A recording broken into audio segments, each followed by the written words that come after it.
TikTok, time to rock. Good evening, good morning, good afternoon to everyone who's watching from all over the world. It's your friendly neighborhood philosopher here, D. Wood. And with me now, I've got your friendly neighborhood historian, Raymond Ibrahim. How you doing, Raymond? How's it going, David? So you've caught yourself in the middle of the Nommo cult recently. Yeah, I finally understand what I'm dealing with. I kind of I stepped into it rather ingenuously, thinking something else, but I'm starting to see it is in fact a cult. It is weird, and guys, I say that because I started calling it a cult. They have all the characteristics of a cult, and a cult. Keep in mind, a cult.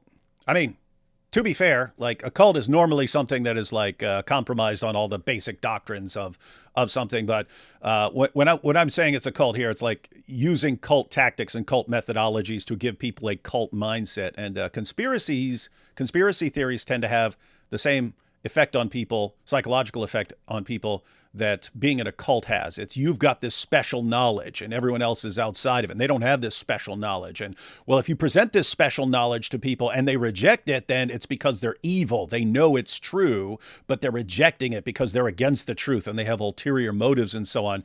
And so, when someone usually signs on with a cult, then that's what they end up being. And it's the same with a lot of conspiracy theorists. Is we've got the special knowledge. Those other people who they either don't know or if they're familiar with it, they're evil. And that's what we're finding about ourselves right now. Yeah, and of course there's the faith element amongst cults, and it seems that this no-moery saying that Muhammad didn't exist has taken on. It's become sort of a tenet of their faith. In other words, if you attack it, you're attacking a tenet of their religion, and that's how it's become, which I didn't realize at first. And that's why they respond so irrationally and with so much vehement emotionalism, because they see it as an attack on their faith, just saying that Muhammad existed. And of course, you prove you're a horrible Christian. You're actually a Muslim. I, of course, am a Muslim. And we're all helping Islam undercover. So it's pretty bizarre stuff, which I'm only now starting to appreciate how deep this stuff goes. And just so everyone knows, he's not exaggerating when he says it's like becoming a tenet of faith. It's like if you are not on board, you're not even a Christian, or you're an evil Christian at the very least. And we're going to be checking out some of that. Part of me wants to zoom in on you more because I have Zoom feature here, so I can zoom in on your head so that we're the same size. But I don't want to cover up. Try to get closer. No. I'm saying, but no, because I can do it right here. I can do it easily, but I also don't want to cover up your guns. You know what I mean? Because that's part of like the intimidation factor. What you gonna do, brother? All right, that's a shout out to the Hulkster. Hey, and I used to be a Hulkamaniac at the time when Hulkamania ran wild. Like '87. I was like 14 or 13, so that was the first generation of Hulkamaniacs. You don't have to tell me that was the greatest. By the time it was, I remember it was because they had WrestleMania 1, they had WrestleMania 3 was where it really exploded, and you had Andre the Giant versus Hulk Hogan and big stuff. Body slam. Yeah, I was a Hulk. Well, it was weird because my favorite was Roddy Piper. my favorite was Roddy Piper. Was funny. But I love the way he was always trash talking and stuff. But how are we talking about? Oh, we were talking about your guns. Yeah. So notice if we wanted to argue like them, right? If we wanted to argue like them, and guys, we're going to see this. We're not exaggerating. In fact, we are understating how bad this is. Every single thing we say, it's for some ulterior motive. And I've seen that we're being paid. We're being paid by wealthy, oil-rich Muslims to defend Muhammad's existence, because if we don't defend it, then Jay Smith will completely destroy Islam with his powerful Nommo arguments. I've seen it's because I'm being paid by Israel, so Israel's paying me to defend Muhammad's existence, because if I don't know why they wouldn't want Islam wiped out by Jay Smith's powerful arguments and so on. But there's always some sinister motive.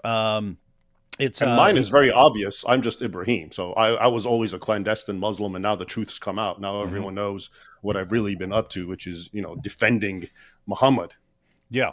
So now the truth is out. He's defending, and we hear that too. It's like we're secretly helping the Dawa guys and trying to prop up Islam, and we're trying to get Muslims who left Islam because of the powerful case of Jay Smith. We're trying to bring them back into Islam, even though I've never seen a Muslim leave because of these arguments. I've seen thousands. I've seen thousands of Muslims leaving because of the problems with Yeah. Islam. But yeah, so we're working for all sorts of really really terrible people, and that means we're evil. But notice, if we wanted to argue like that, it'd be very easy. You know, Jay Smith is jealous of Raymond Ibrahim's big muscles, and it's giving him an inferiority complex, and so that's why he's lashing out at Raymond and so on. It's like, who would think that is like not the dumbest thing they've ever heard in their entire lives? But we could if we That's wanted to go in that direction. Fortunately, we They're won't. desperate. That's why they do. That's why their argumentation has just devolved into such caricatures. They don't have anything else, as we're going to see. All right. So, yeah, before we jump into, we got video clips. We've got tons of screenshots of comments from the Nommo fans. Just for anyone who's new here, why don't you give a little background into what you've spent your life doing and so on, and basically how you got into this particular topic recently. Okay. Yeah, I've been doing this stuff for probably 20 years. My first article published, I think, around 2005, and I've just been, I studied it academically, Islam and the Middle East and the medieval era, especially history, the Arabic language. Worked at the Library of Congress for many years, focusing on that field. First book came out in 2007, The Al Qaeda Reader. Been writing books since, specifically really focused on history lately, including the most popular ones, probably Sword and Scimitar, 14 Centuries of War Between Islam and the West, which gives a broad overview of the historical conflict. The truth is, this is the irony. I'm so not interested in Muhammad. Muhammad was sort of like the entrance thing. It was the fun child's play back in the early 2000s for me, learning about him. And then I decided, okay, now it's time to kind of move on and look at the actual history of Muslims century by century. And we'll get to how I got suckered into this. But I've always found that much more, I think, telling rather than always, of course, talking about Muhammad is important, which is why you and I are doing it. But anyway, and so I continued, and that's essentially what I do now is mostly write the books, articles, and I got my little YouTube channel, which I've basically been working on this last year, and it's growing, and I'm happy about that. And yeah, so how I got into this is because I would write articles or I'd make videos, or in my books, I would still have to mention Muhammad once in a while, right? Even though I talk about usually events after his life. And it would just never fail. There would have to be someone who comes crashing in hysterically, always in all caps with exclamation marks, screaming about how I thought you were smart. I liked everything you said up until you got to Muhammad and proved how dumb you are. And then it would follow, and you haven't read what Jay Smith says, or you haven't watched Jay Smith.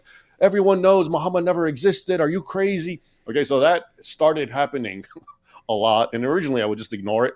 And I've always been familiar with the skepticism towards early Islam and even the claims that Muhammad never existed. And I just never bought them for various reasons. So long story short, I decided to make a video, which I cut in two parts, just to clarify to people, because a lot of these attacks that would come to me would be also polite, sort of like, you're doing really well, but we want to politely inform you that you need to learn more about how Muhammad never exists, because we saw you mention him as if he was real. Okay, so I wanted to make clear to people, yeah, I understand the arguments, and I just don't buy them. So yeah, to me, Muhammad is real, and I talk about him in that sense. And then at the same time, I explained why I believe the Nommo position is so futile, especially against Muslims. And we can get into that, but I think you already know. It's really the weakest polemic. And the reason it's the weakest polemic is because, as I explained in those videos, the questions that we're dealing with, and the reason this is such an annoying and vexatious nonstop thing, is because the question of a person's existence or non-existence 14 centuries ago will never be answered. Okay, not just Muhammad, any historical figure. We will never definitively be able to say Muhammad or anyone from 1,400 years ago, or even 1,000 years ago, or even 500-600 years ago, say that person didn't exist or that person did exist. Okay, and in order to get a Muslim to believe that, you better concretely prove it without a shadow of a doubt. But it can't be done. And I'm not saying it can't be done because Muhammad did exist or didn't exist. It's just the discipline of history. If you know how it works and the historical method, that can't be done. And I'll even give you an example. I know you believe Muhammad existed. What if I were to ask you, what hypothetical evidence would you need to finally join the no camp the no camp group. And my point is, as you think about it and give me an answer, I can already give is you that you have an answer? Oh, yeah. Okay, let's hear it. Oh, okay. Oh, yeah. First, I just wanted to clarify because there are people who tend to misunderstand things. When you're saying you can't prove something from 1400 years ago, what you're saying is like prove it with certainty, like this. Basically, mathematical exact certainty. Yeah. Yeah, so history is basically probabilistic. You're always arguing based on probabilities and so on. Right. And so you're saying there's no scenario you need where certainty, though, to get a Muslim to believe you is what I'm saying, not probability. Yeah, that's the thing. It's like whatever case you think you have, it's never going, since you're dealing with probabilities, and it's never going to be enough to convince a Muslim that Muhammad didn't exist, and therefore why would you go down this road? Yeah, so or even to convince me as a non-Muslim, because a lot of the bottom line is whatever evidence a person can show, whether it's a coin or a map or whatever, something written or not written, there is always 100 responses to it. Okay. And that's why in my initial videos, I said, I don't even have to know Jay Smith's arguments to know that I can disagree with them, because I know they can't have, there's certain truths which are like mathematical truths, okay? And if you're a Muslim or a Jew or a Christian or an atheist, you believe it, right? Radical Muslims and Christians all agree 2 + 2 = 1, 4. They all believe we need oxygen. They all believe we need food, okay? That's because these are concrete, incontrovertible proofs. The questions of history will never reach that certainty. You're right. Of course, there's probability, right? But without certainty, then I don't need to even know your argument, because I already know that the primary sources, which is the most important thing when you're doing history, support the existence of Muhammad. So just because someone can now delve in and look at maps and coins and make arguments, that's not any kind of proof to overthrow the primary sources, which is what someone like Jay Smith does. But if you can, so to give you an example, I was thinking to myself, what's the most powerful hypothetical proof to show that Muhammad didn't exist? And one thing that came to my mind. I had my answer too. But go. Okay. Yeah, well, you give me yours. Okay. Yeah, mine was, if you ask what evidence could be giving would sway me over to that side. It's pretty straightforward. I'm not thinking of any particular evidence, but I think in terms of inference to the best explanation, like here's all the evidence, basically all the evidence that's in front of me. What is the best explanation of this evidence? And if it's not just this one slightly seems better, because I could withhold judgment on something like that. If I was like 50-50, I would say I don't believe that he existed. I don't believe he didn't exist. I'm undecided on the matter. So to say I believe something kind of has to be like, 80% or something like that. Seems like 80% probability, 90% or something like that. And I'll say, okay, I believe that. So I believe that Muhammad existed, and I would say I have a high level of confidence in that. So for me to sort of join their side, they would have to show me that they have a significantly better explanation. If they just showed they have like an equally plausible explanation for his non-existence, then I would say, okay, well, I'm undecided. I don't know. I'm agnostic on the issue. For me to actually say, no, Muhammad didn't exist, they'd have to show they have a way better case that he didn't exist than that he did. The problem is anytime they give the arguments, and then the arguments will circulate for a while, and as soon as we actually sit down and examine the argument, it turns out to be based on either a lot of speculation or a lot of questionable argumentation, or just flat out nonsense, which is like that Jesus was known as Mahmad, and so that was complete nonsense. It was completely made up, and I still have them telling me it every day. I still have the Nommos telling me every single day, but you haven't refuted them, Mahmad. What are you talking about? Even Jay backed off that when it was refuted to him. So anyway, yeah, that would be need a better explanation that isn't based on a bunch of made up stuff as soon as we examine it. Right. So now here, let me give you ultimately what I'm trying to get at too is that there is no I'm trying to let my mind go wild and see what kind of evidence that could possibly come up with, even though I know they don't have it. But let's say this, and this is just to show you how this sort of argumentation, there's always a response to it. So what if we found a written in Arabic parchment or book from the 8th century, and it's by some Arab king who flat out says, we created in our court a man named Muhammad, and we gave him these characteristics, and we did all this to validate ourselves. Now, I'm sure the Nommos would have a field day and case is closed, but it still wouldn't be closed, because guess what? The Nommos' entire premise is built on conspiracy theories. Everyone's lying, everyone's hiding, everyone's misrepresenting. So how do we know that isn't the lie? You see what I'm saying? Yep. It can never be concrete proof. That's why for me, this entire thing is just sort of like at best an academic exercise, especially when it's done among non-Muslims. It's just an academic exercise, as I tried to explain. So anyway, just to finalize how I got into the debate thing, and because it's really relevant to what we're going to talk about, is so I made those videos saying basically what I'm saying right now. And this is why I don't believe. This is why I do believe Muhammad exists, and I give all my reasons. And one of the most important reasons, you know, for whoever didn't watch the debate, this is really what it comes down to, which is that historians, what they do to determine the historical veracity of a character, which happened to Jesus, by the way, is that what they do is they actually, first of all, discount the writings by their followers, okay, because they say they're biased.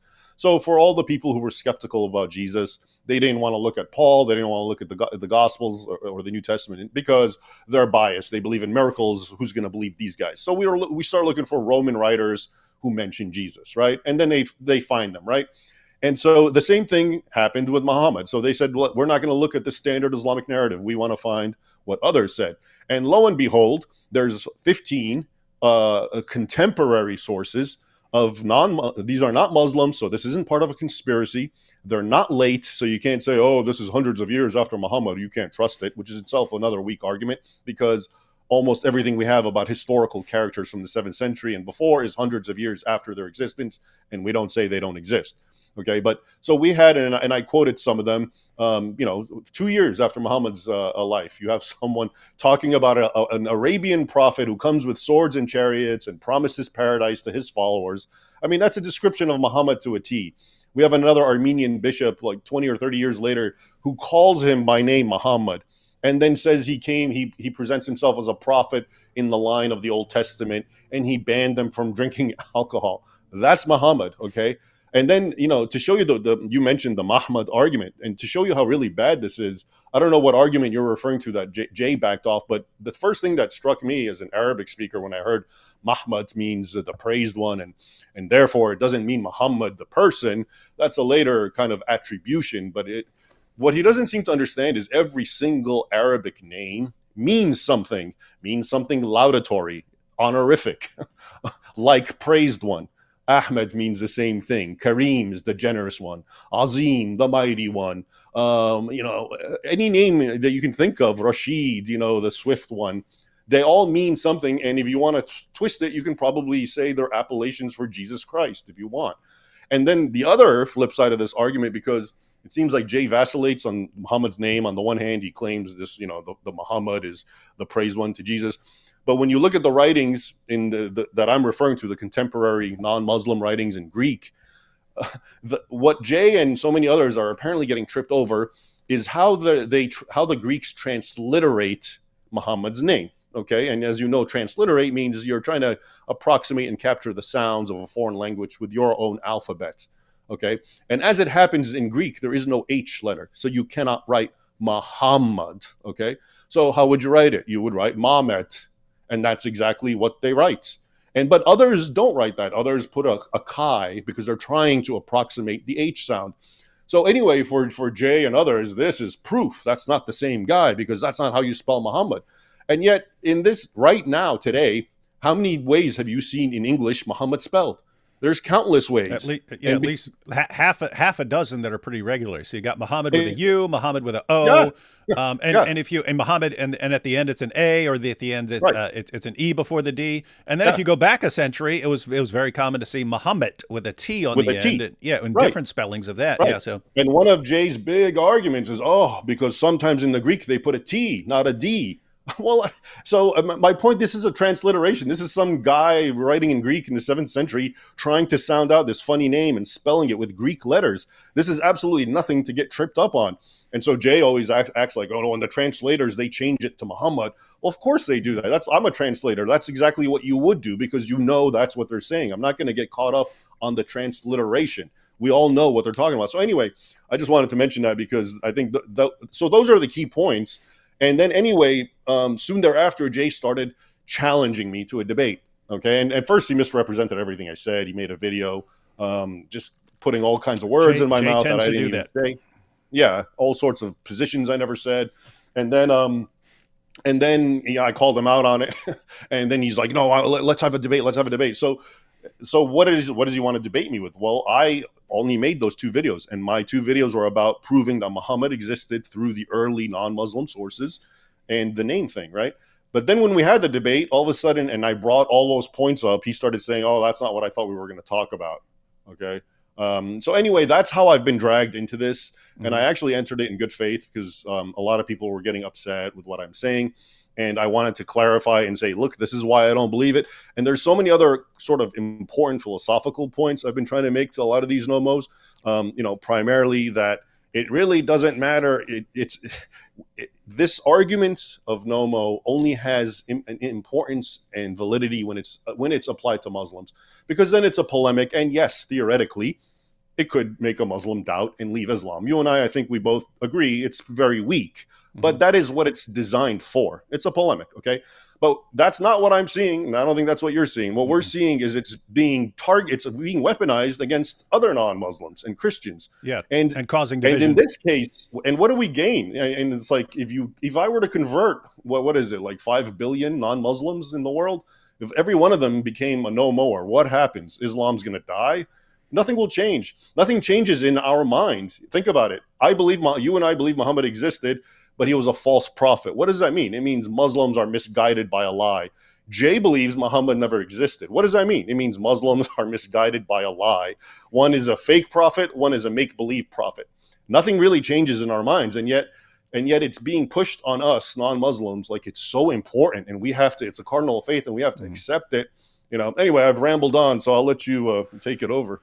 Yeah, I just wanted to, 2 things. I just wanted everyone to know we have a lot of Zoot fans in the chat. This has become I don't know if you've seen it as much as I have, but everyone's bringing up Zoot everywhere. I am the Zoot man. I popularized the Zoot. That's what I wanted to point out. See, I'd heard it for years, but it was always from basically the Arabic channels. And I'd hear people who follow them and they're like, "Hey, do you know this?" and so on. And anyway, I'll hear something for years and I'm always waiting, like, what's the right time? What's the right time? When it gets to the right time, somehow I'll just know it's the right time. And then I'll jump on an issue and start spreading it around. And it was your video. You came out with the Zoot video, and I was like, "Oh, here's a clear one. It's available in English. All right, here's the right time." So then I took clips of that, made a video out of it, and now Al Zoot is everywhere. But the irony is, I made that video specifically in response to the Nomos, because the whole point was to show.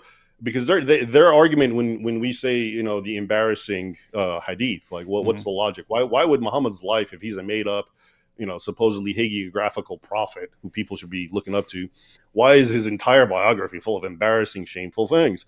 And the Nommo response is so weak, and it's pretty weak.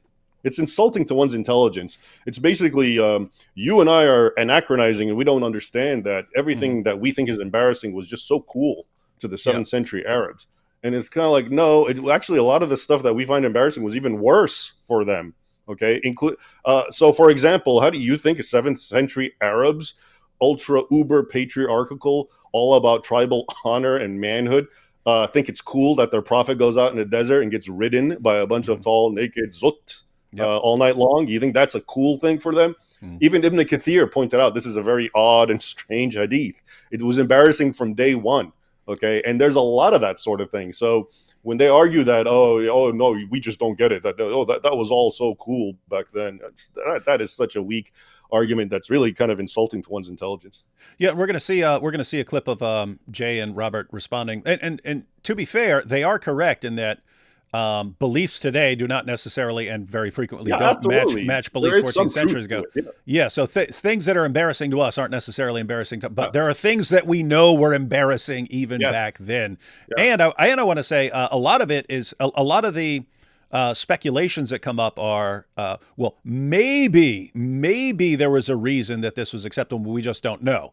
And that's always possible. Like, guess what? It's because you're talking about history being probabilistic.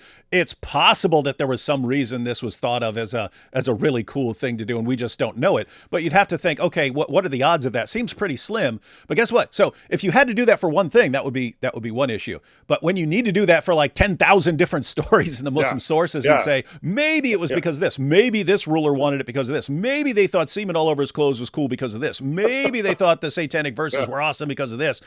Now, you have to get the probability of your basically giant conspiracy here, you need to multiply all those. And so if it's like 1% times 0.5% times 10% times 2% and stuff, you get this massively improbable hypothesis.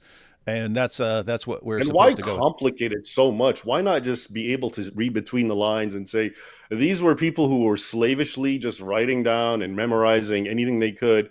And, guess what? A lot of, as you would expect, a lot of warts came through because this man was a pretty fallible human being. And there it is on open display. And if anything, it's great proof for his existence. Yeah, and there is an element of Occam's razor here. Like, hey, what's the simplest explanation? It's that there's a guy who did all this messed up stuff, or a lot of it, and his followers recorded some of it, versus, maybe there was a ruler that we don't know about who thought getting banged out in the desert was really cool. And maybe there's this other guy who thought it was really cool being covered in semen. And maybe, and all of a sudden now you've got like 5,000 hypothetical dudes all teaching this weird, creepy stuff. And you don't know that any of these guys exist, and you're just, well, maybe. Okay, guys, you can do that with anyone. You could do that with anyone. Exactly. Yeah. Exactly. That's what they don't get. What they do is they jettison the most approved and trusted standards of historical criteria, primary sources, and they just poo-poo them away. Oh yeah, because they get in the way of our agenda. All these 7th century, John of Damascus, give me a break. This guy living, just 40, 50, 60 years after Muhammad, talking about Muhammad, writing about Muhammad, mentioning Quran surahs. But hey, he didn't get it all right. Therefore, he was. I mean, the arguments they make are really asinine. Of course, he didn't get it right. The guy who says he was perfect, the guy's working in horrible conditions. He doesn't have the internet to find out what the Quran says online.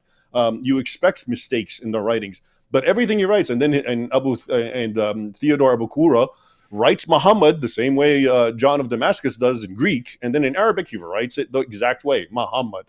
So to me, to argue against this is now you've left the realm of just objective thinking, and you have an agenda, and you need to take these out. And then, as we're pointing out, then they do the exact opposite. And then they find the most extreme hypothesis, and if it works for them, then they treat it like this is the unassailable, concrete, omniscient proof that knows everything and cannot be doubted. I mean, their methodology is really, really sloppy, and by historical standards, kind of a joke, to be honest with you. And it is, and part of the issue is that Jay will take something that's complete speculation or just complete fabrication or something like that, but he'll say it with the same confidence as he's saying something that is really strong evidence and so on. He has the same level of confidence no matter what he's saying. But you were asking about the Mahmad issue. This is kind of. I wasn't involved in this discussion. Mary and Thaddeus came out with a Coins video, a response to Jay Smith, and I was interested because I never looked into it too much, so I wanted to go through that and stuff. But before we actually got to that, I've always held the position, hey, if you guys want to make your argument that Muhammad didn't exist, awesome, because if you convince someone with that, cool. I'll argue what I think. You argue that. And we'll see how things work out. They're not arguing against Muslims; they're arguing against us. That's what I mean.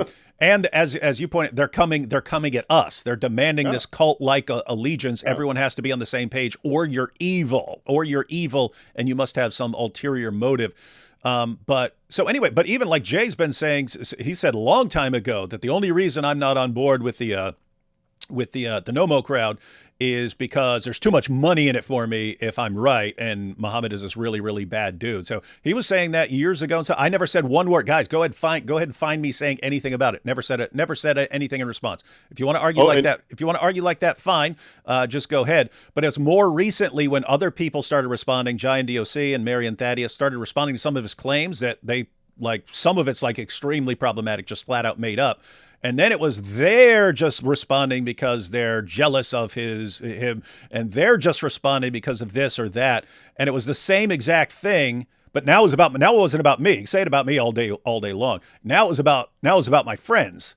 And he's just there. What's crazy is they were completely right. And he eventually had to back off the argument and say he's going to stop using it and so on.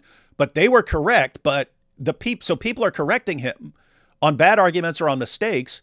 And he's still responding as if they're just in it for something else, when eventually he's agreeing with them on some of the issues. And so this is just really weird stuff. But go ahead and say what you wanted to say, and then we'll watch the little clip so you can see what we're talking about. Well, I was just thinking of all the accusations that they're making against us, and one of them that I heard and I've seen, and I wanted to just dispel very quickly, is the one that like people like you and I are worried that if Muhammad is taken away, we're going to lose our bread and butter because our job is to attack Muhammad. Okay, and here's now the other part of this cult: the egoism, the egotistical attitude. Because we believe Muhammad doesn't exist, ergo 2 billion Muslims also believe it. The fact is, their confidence is based on us. Their confidence is based on us. And if we switch, then all the confidence of Muslims in the existence of Muhammad would collapse and Islam would collapse. And we're like, no, don't let Islam collapse. Don't let that happen. What are we going to do with our lives? What would we ever find to do? And they don't seem to understand that. Meanwhile, 2 billion Muslims believe Muhammad existed. So I think, we have good job security if that's the issue, because what you guys are saying is totally ineffective. So we're not even bringing it up because we're afraid Muslims are going to leave Islam and we don't have something to do. They're there. You are ineffective. And it just, again, shows you how they're not even thinking clearly when they make these kind of silly accusations and arguments. Yeah, and I pointed out in a recent live stream when this came up, because you're getting blasted with this. I'm getting blasted with the same accusation. Not the way Muhammad was getting blasted by Al-Zut, but everyone knows what we're talking about. But yeah, people are, and I responded, like even the Dawa guys stopped responding with this years ago. And it's just because, I mean, we've been getting threatened with brutal murder for all these years. I had to point out that, when my friend Nabil and I, when we decided we were going to go after Islam, we actually concluded that we were probably signing our death certificates because there weren't a lot of people doing it back then. And if there's only a couple people doing it, and we're going around actually speaking on it and stuff, and we're actually like going to the Dearborn Arab Festival and stuff like this. And people are saying if we show up, they're going to kill us. If we show up here, they're going to kill us. If we show up there, they're going to kill us. Well, you obviously think most of these people are just running their mouths, but there are probably a couple serious people in there, and we wouldn't be exactly hard to kill if we're going around speaking and so on. So we actually thought when we were deciding to do this that we were dead, and we're willing to do it. Nabil, when he was about to propose marriage to his wife, had to say, there's a really good chance I'm going to be killed. I had to, it was actually my wife, but when our kids turned 4 and 6, we're getting all sorts of death threats, and I'd be traveling sometimes, and she had to actually sit my 4-year-old and my 6-year-old sons down and say, guys, if someone ever comes through the door and you hear a big commotion and someone is hurting me and you hear me screaming, I do not want you to come help me. I want you to run and hide. And even if you hear me screaming, do not come and help me. I want you to hide, and just know that I'm more worried about you guys than I am about myself. And so she had to actually have this discussion with my kids and so on. But again, even the Dawa guys, because when we started this, you guys are just criticizing Islam because of all the money you'll make. Not like, it destroys, destroys your life in a lot of ways. Everyone attacked you. Everyone attacked you back then, because Muslims would attack you and they'd say, you're an evil person. We're going to kill you, and we're going to do this to your wife. We're going to do this to your mom. We're going to do this to your kids and stuff.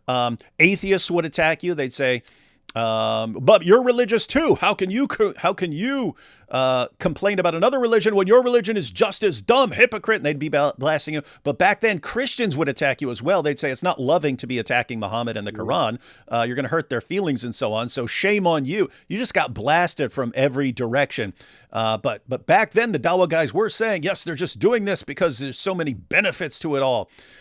So much money involved, but even they gave that up over many years because it was just obvious. If a guy says he's going to kill me in Times Square and I show up to Times Square with the camera rolling, giving him the opportunity, it just becomes obvious to people.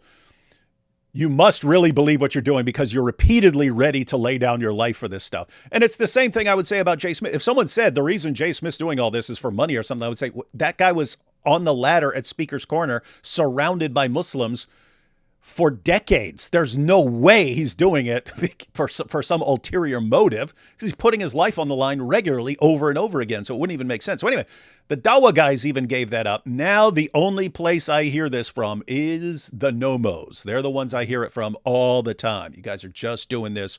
The only reason you're defending Muhammad is because you're getting paid by Saudi Arabia or Qatar or something like this. You're getting paid by Israel. There's just too much money involved for you. And this is how's it defending Muhammad to say he exists, but he was a despicable human being? they don't seem to get that, 14 centuries of Christians who stuck their neck out to the sword and were martyred all believed Muhammad existed, but they believed he was a false prophet. I don't get this incongruity where, if you believe in this man's existence, you are now somehow. And I think we're going to see, people making those exact comments.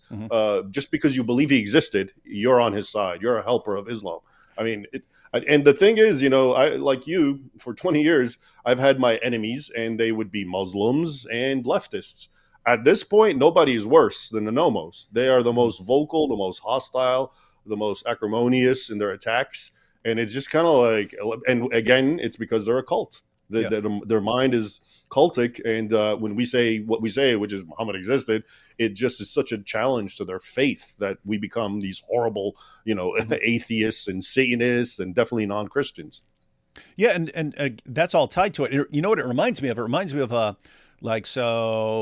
Muhammad, when he's in Mecca, he's telling the Meccans, he's surrounded by polytheists, but he's telling them, yeah, I'm in the books of the Jews and Christians. And when they see me, they'll confirm me, because they know me, man. They'll know me as soon as I see me, because I'm in their scriptures, and they know it. They've got my complete description in their scriptures. And so when I run into some Jews or Christians, you guys are going to see, these guys be like, this is the prophet we've all been waiting for. Well, he tells his followers that for years, and then they actually go to Medina, and the Jews are like, what? Are you kidding me? You think you're in our scriptures? Well, you're a joke, dude. And what becomes the response then? Oh, they know I'm in their scriptures, but they're lying, right? So people wonder, why do you have the end will not come until the Muslims fight the Jews, and the Jews are hiding behind rocks and trees, and the rocks and trees are saying, hey, there's a Jew coming, there's a Jew behind me, come kill him. Why are they calling for a complete extermination of the Jews? Because it's not a difference of opinion. It's not, they don't sincerely reject Muhammad. They know he's a true prophet, and they're against him anyway, which means they're against God. They're against the truth. They're on the side of complete evil, and they're trying to cover up the truth. And it's, well, these guys are just pure evil. They have to die. Well, there's a parallel with us. If you just say, hey, we're looking at the same evidence, but people are different. People are different. Some people have a lot of confidence in the principle of embarrassment. Other people, not so much. Well, guess what? You're going to come to different conclusions based on the evidence, based on these kinds of things. We're all individuals. We have different ways of thinking. We have different amounts and kinds of evidence in front of us. And so we're going to come to different conclusions. Instead of that, it's, oh, these guys know that Muhammad didn't exist, but they're covering it up, and they're working for Saudi Arabia, and they're working for Israel, and they're trying to cover up the truth, and they're trying to keep Muslims in Islam instead of getting them all out of Islam. And so we're on the side of evil. We're sick, evil. Yeah, we're sick, evil people serving the forces of Satan by saying that Muhammad exists. And what I say Muhammad existed, and he's the most obvious false prophet in history. But that's what they're paying us to say. Yeah, so that's the situation. It's a tenet of their faith. And by the way, before we leave the Mahmad praised one topic, and just to show you, how I register the arguments. We're about to watch a clip on that, but go ahead. How I register the arguments that Jay Smith makes, and to me, they sound like the Muslim polemics. So when I hear Jay Smith saying, Mahmad, this is really a title and a name of Jesus Christ, you know what that reminds me of? It reminds me of Muslims saying, oh, Muhammad is prophesied in the New Testament. He's the Paraclete. Mm-hmm. You've heard that. How absurd is that? Insane. And that's exactly how absurd it is to tell a Muslim, oh, Muhammad means Jesus. Okay, it's the same silly kind of argumentations that they're borrowing from each other. Yeah, so this clip was actually a preview of a response when we had Jai and DOC, because Jai and DOC, and here's what's amazing. When Jay responds to people, it's, they're just doing it because they're jealous because I'm finally getting attention, and they have to shut this down because their careers depend on attacking Muhammad. Everyone's trying to shut him down. That's his line. Yeah, everyone's trying to shut him down and stop him and so on. And they're just jealous because it's catching on and so on. I've heard I've been involved behind the scenes when people are going, should we respond to that? We don't want to cause division, man, and we don't want to hurt Jay's reputation, but we don't know what to do. He's telling people this horrible information, and it's going to blow up in their faces. They're going to go out and share this, and it might even catch on, and you might end up with millions of Christians sharing the same argument when all it takes is a 1-minute search to find out it's completely wrong. And this is going to be, they're saying this is going to be like our holes in the narrative when, the argument from perfect preservation of the Quran came crashing to the ground. Why? Because it was based on a lie. Well, guess what? If you convince a bunch of people to use something as evidence, and it's very easy to refute, it's a matter of time before enough people pay attention. They just crush it. And do we want that to happen? Do we want that to happen to tons of Christians, or do we actually want to try and like show that it's wrong right now? But so that's what's going on behind the scenes. Is we don't want to cause division. We don't want to discredit Jay. But what he's saying is factually false right here. What do we do? And it's like a struggle for them to decide: do we actually call this out? Well, anyway, Jai and DOC decided to call it out. And they're very gentle. They're like, "Hey, Jay's done great work. Jay's done awesome stuff, but he's just wrong on this. He's getting some bad information from some people." And Jay's response was interesting. But anyway, that's the background of this clip. And then to preview our discussion after Jay responded, they put together this little clip just to show what was kind of coming up. But here it is. In some ways, this is what we call peer review. I'm not saying that Kai and Daughter of Christ are peers and that they're at the same level that we have, because we've been working on this for many years. Previously on our channel. What does Mahmad mean in Arabic? It is not a name, it is a title. It means the praised one, the blessed one, the anointed one, or even the Messiah. Okay, guys. No, it doesn't. No, it doesn't. No, it doesn't. No, it doesn't. It does not. There's no one in the world, no one is going to tell you that it means the Messiah or the anointed one or even the blessed one.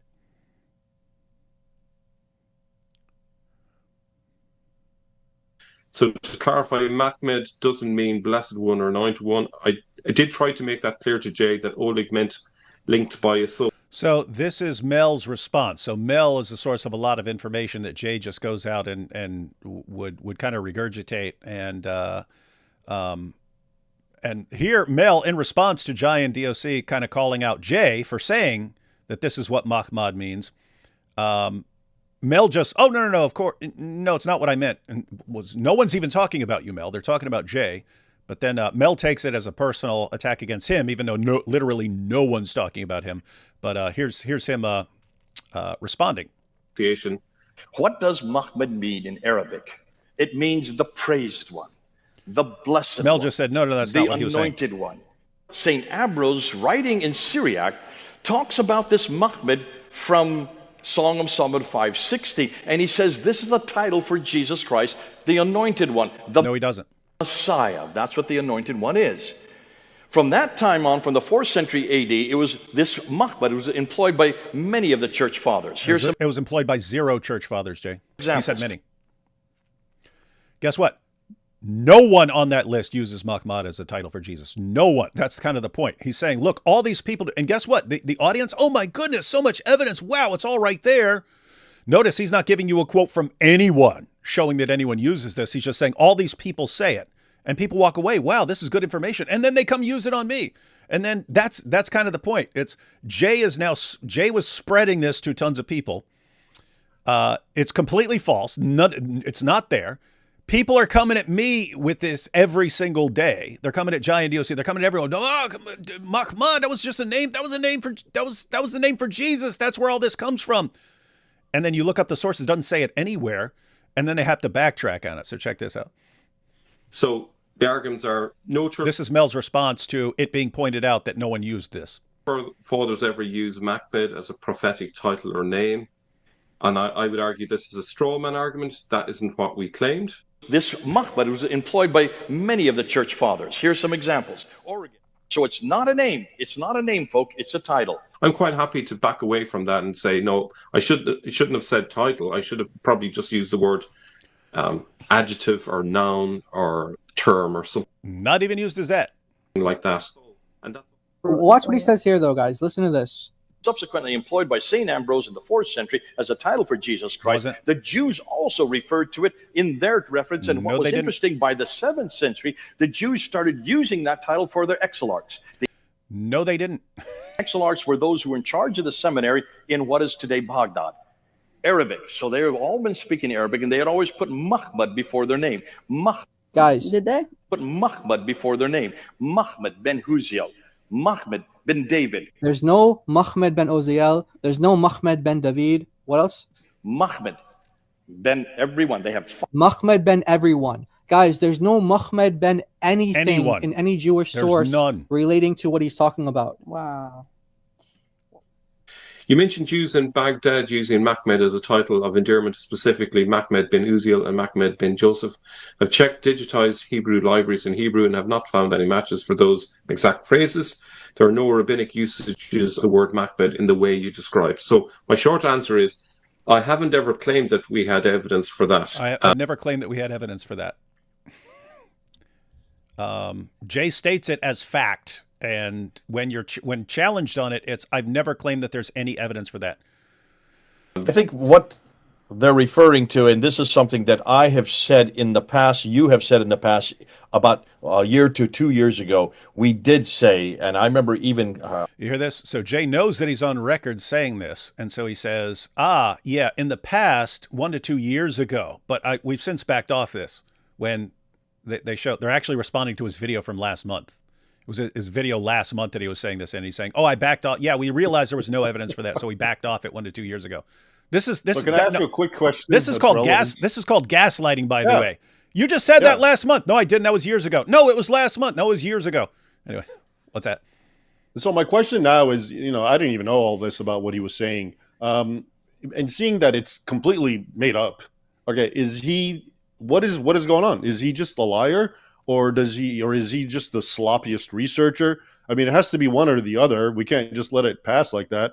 What are we dealing with here? If he's making these powerful, supposedly arguments that he just pulls out of thin air and then says, they're based on this document and this and that, and then we find out they don't even exist. What's going on? Is he literally just creating things out of thin air, or is his research methodology just that pathetic? It has to be one or the other. Yeah, that we backed off that 1 to 2 years ago. That has to be gaslight, because that's him saying it. That's him saying it in this response video. Oh yeah, we said that in the past, but we backed off to that, a year or two ago, and it's literally from his video, in July. That seems like gaslighting. You want to try and think the best. As far as him using this argument, it seems like people were just feeding him bad information, and he's just going with whatever. Like people, hey, here's a great argument. Needs to verify it himself. That's what I mean. So everyone who's watching, the most charitable interpretation here is Jay is extremely sloppy, and basically anyone who hands him an argument against the existence of Muhammad, he'll run with it, even if there's nothing. And the problem is, he will state it with complete 100% certainty that this is known factual information and then give it to the audience, and then the audience runs out. Everyone knows this is true, and it's not. It's completely made up. So notice if you have someone who's really, really sloppy, and they'll believe anything someone. By the way, it reminds me of Muhammad being called the ear. But if you have people being fed information and they don't vet it, and they go out and say it to their audience, and that. You need to look up everything that person says, because if a person will say 2 + 2 = 4 with the same confidence that they say Mahmad was used as a title by all these church fathers for Jesus, and he'll say that with the exact same confidence level, then their confidence tells you nothing about whether their information is accurate or not. You need to look into the stuff for yourself. Like you said, the most charitable interpretation based on what we just evaluated is that he is just a sloppy researcher. Yep, that's the charitable one. All right, there's a little bit left. We did a video together where we thought that there were 5 exilarchs who had Mahmud before their name, and that these all 5 were in the 7th century. And we now no longer are saying that, because that was something that we had assumed back then. But then now that we've looked at the sources more carefully, we're now pulling back on that. The reference to Mahmad ben Husiel or Nehemiah ben Husiel or Mahmad ben David, we don't see any sources for that. We don't Right, see any because reference there are for none. that. We're now pulling back on that. If it is true, Imagine pulling back after you realize there's no evidence for what you're saying, and not saying it to begin with because there's no evidence for it, and it would just be made up nonsense.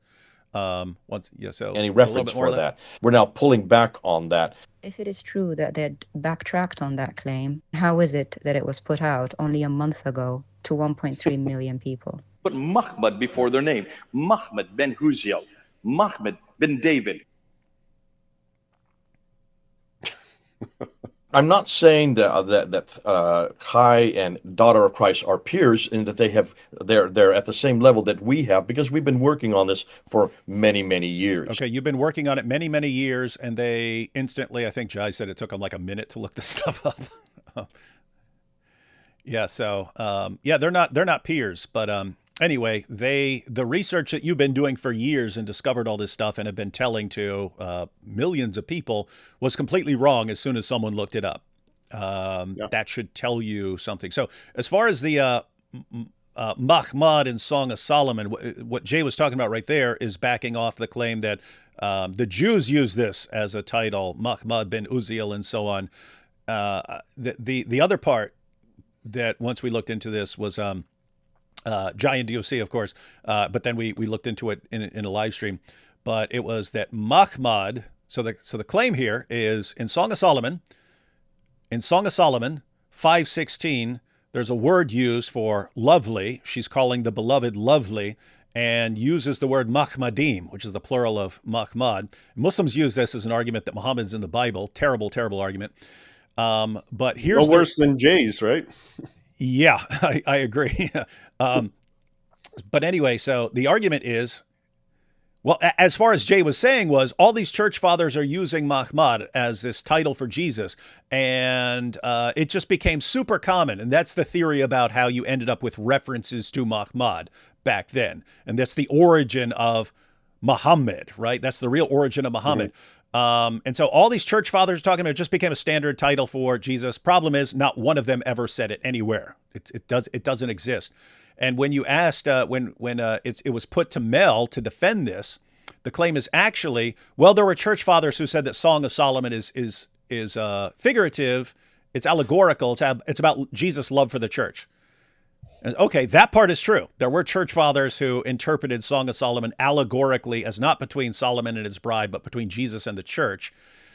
But everything beyond that is just completely made up. That therefore they went to this one verse, 5:16, and then they, instead of reading it in Greek and Hebrew, which is what church fathers would have been reading it in, they instead said, we need to go to the Hebrew here. And then they see that the Hebrew word is Mahmadim, and then they went with Mahmad, and they said, we'll make a title out of this. And then it spreads all over the place, even though we have no record of this ever happening. And then this becomes so prominent that people eventually think that it's a different figure, a guy named Muhammad. And it's like, it's all made up. Apart from, there were church fathers who thought Song of Solomon is about Jesus. Everything else is made up. And yet, Raymond, when we reject that powerful argument, we're evil and we're working for wealthy Arabs.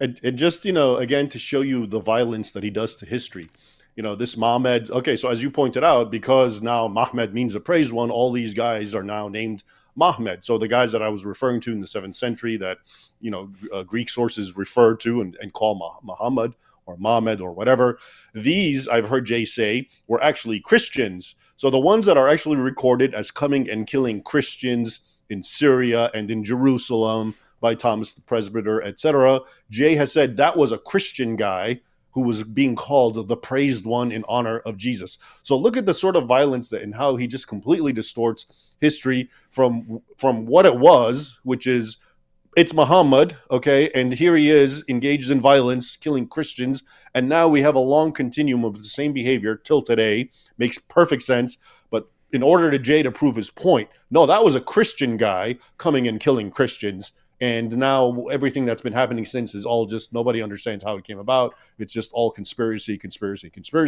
Everything is a lie except J. Smith's highly conjectural ideas that are just so ephemeral and tenuous, that is always what we have to believe. And if we go against that, we're sinners. I mean, I don't know.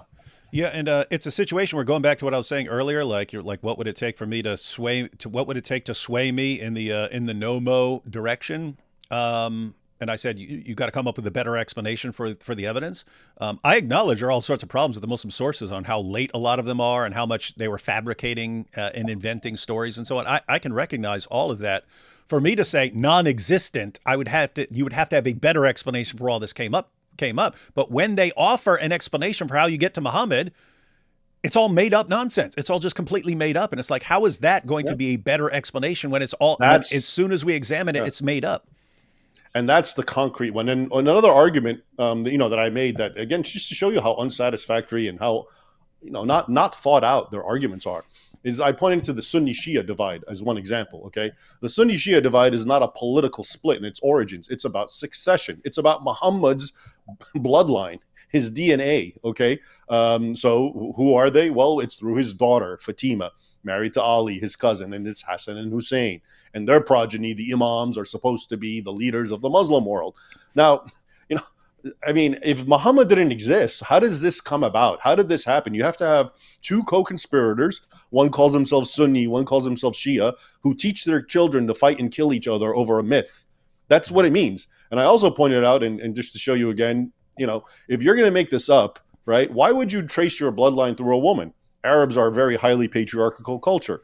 Okay, if you're going to trace your bloodline, you're going to make up a man, a son of Muhammad. The fact that it's a woman actually gives it more credence, makes it more realistic. It's not unsimilar to the argument Christian apologists make, which is one of the reasons that the Gospels are authentic is the testimony of women, Mary Magdalene and the others.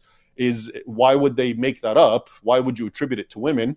Because again, women in that time and in that age, their testimony is worthless compared to man. So why would you do it unless it's true? So it's the same thing with the Fatima line, the bloodline. You have the Fatimids, an entire empire that was early, and it's built on being descended on the daughter of Muhammad. And Jay's response to this is, oh yeah, this is some political division by the Ottomans who are centuries later, and it's cast back to the past. And yet we know that in the past, we have early records of Shias and Sunnis killing each other because of the succession and Muhammad's bloodline. And it's even mentioned in early Christian sources. It's referred to in the Maronite Chronicle, talking about Ali and rebellions.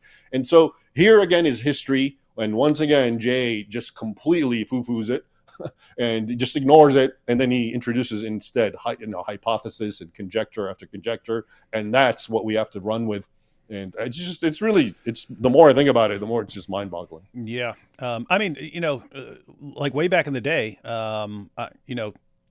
they'd actually be given some of their arguments. The Nommos would be given some arguments. I'm like, that is an interesting point and stuff like that. Yeah. But it's like over time, it's too much, man. It's way too much to just accept. So we want to check out some video clips. We're going to check out some video clips of some things Jay said after your debate. I was planning on, because I didn't know how long you wanted to stay, I was planning on doing super chats after you took off, but I realized some of these are from you. So I think I'm going to take a couple at a time here and there in between various clips. And basically everyone who's sending super chats, if it's like directed just towards me or it's something general, I'm probably going to just be very quick with it. And if it's directed towards Raymond Ibrahim, then we can focus a little more on those. But anyway, will this be a 6-hour stream as well? No, unless something really weird happens. Is Robert the cult leader? No. Interesting. Robert doesn't have the cult tendency. So Robert is not responsible for the kind of cult antics. Robert isn't the one going around saying if you disagree with him, then it's because of money or things like that. So Robert, I have no problem with people running the argument, see where it goes. It's when it turns into a constant distraction, you can't even have a discussion about Muhammad without these guys coming in and starting harassing you and stuff like that. That's why I differentiate. I always say, my beef is with the radical Nommos. The moderate Nommos, if it's your belief and you're fine with it and you're willing to live and let live the way I am, that's fine by me. But it's these guys who are just literally the radical Nommo extremists. Yes. The Momoists, yeah. The terrorists. Yeah, the terrorist among the momos, the intellectual terrorist. Hey, Wood and Raymond Ibrahim, can you guys point me to a book or something that explains the names of the Quran chapters and how their divisions work? Same for the hadith as possible. Yeah, as far as the Quran, I would just say get the study Quran. They have nice little introductions that explain the names and so on. You have anything for? No. Okay. Yeah, grab the study Quran and that'll get you pretty far. Some cults make people crazy, others make people crazy for the zut. Hey Raymond, I don't know. I just posted a video recently where I found something very interesting. It was a sort of part 2 of the Al Zut video, but it was Mike Jones, who has his channel Inspiring Philosophy. And he was I was telling him the story of Al Zut, and he goes, that kind of reminds me of some stuff I read about this weird practice in certain places of the ancient world. But there was a practice in certain places in the ancient world where it was made for adolescents, where they believed that grown men inseminating boys made them stronger men. And so they had this weird practice where it was viewed like the more semen you put in someone, the more it was going to grow you into a strong man. And I was like, oh. Well, if Muhammad's a caravan trader, if he actually heard about that from somewhere, he could have thought, well, I'll be the most powerful man who ever lived. I will have all the men of Al Zut come and inject me with all their manliness. And I thought that would give a new meaning to that saying. He had the strength of 30 men, right? So it could actually be a number. He got banged by 30 dudes, and that's why he's so virile. Anyway. But don't forget, that was written because that was considered a cool macho thing back in the 7th century. Yeah. Back in the day, they thought getting banged in the desert. His followers just thought that was just awesome. Al Zut attacked Nommo before the Quran proved him wrong. Islam is a cult. Truth is not required. I mean, Shaitan did it. Start by the cave choking verses. Oh yeah, that would be weird. If the choking Muhammad in the cave was actually some weird sexual thing. You guys talking about Muhammad? He was just here today. Why is my Amazon delivery driver so important to you guys? That's the main question. I'll take one more and then jump into some videos. I really don't understand why Jay is so adamant about the non-existence of Muhammad. He goes so far as to making verifiably false claims about the Arabic. Yeah, this apostate of Allah. She's an ex-Muslim, but yeah, that's kind of the issue. That would be the thing if you just said, "Hey, here's my theory," and go with it if you want. But it's so clear and obvious that anyone who rejects it must be something wrong with them. Anyway, let's check out some of these some video clips here, and then we'll periodically look at a couple of super chats. But which video clip do you want to take a look at? Do you want to go for his little prayer that he offered? Yeah, that one I definitely want to comment on. All right, so this is Jay Smith, and this is his lecture on this issue. This is after his debate with you, right? No, this was actually, I made my 2 little videos, and then he made this long lecture in which he says he's going to respond to me, but of course it was all straw man stuff, and then he ended it with this. Okay, here we go. This morning I had to speak at 2 other churches, both Calvary Chapel churches. And one of them, I decided to do something I'd not been done before. I decided to have a discussion between Jesus and Muhammad. So I put Muhammad over here, and I was Jesus. I'll try not to be sacrilegious. And I said, Muhammad, I want to talk to you about some things. First of all, who and how can you claim to be a prophet? You're not in the prophetic line. You didn't do anything to prove you're a prophet. All prophets either have to do a miracle or a prophecy. You didn't do either. That which you wrote down here completely confronts what I've written down for all the other prophets. How can you completely confront everything that's in my book? And then, of course, you have no idea who I am. You don't even know my name. I'm not Allah. Allah's not a name. It's a title. It means the God. What's my name? Why is it you don't even know my name? The only significant point there so far is that the Quran refers to Jesus as Isa. Apart from that, well, let's see where he goes. And look what you did to me. You took me off the cross and put another man in my place. How dare you do that? And I started getting indignant, really angry. And I said, but by the way, Muhammad, I said, where are you? You've disappeared. That's right, you never existed.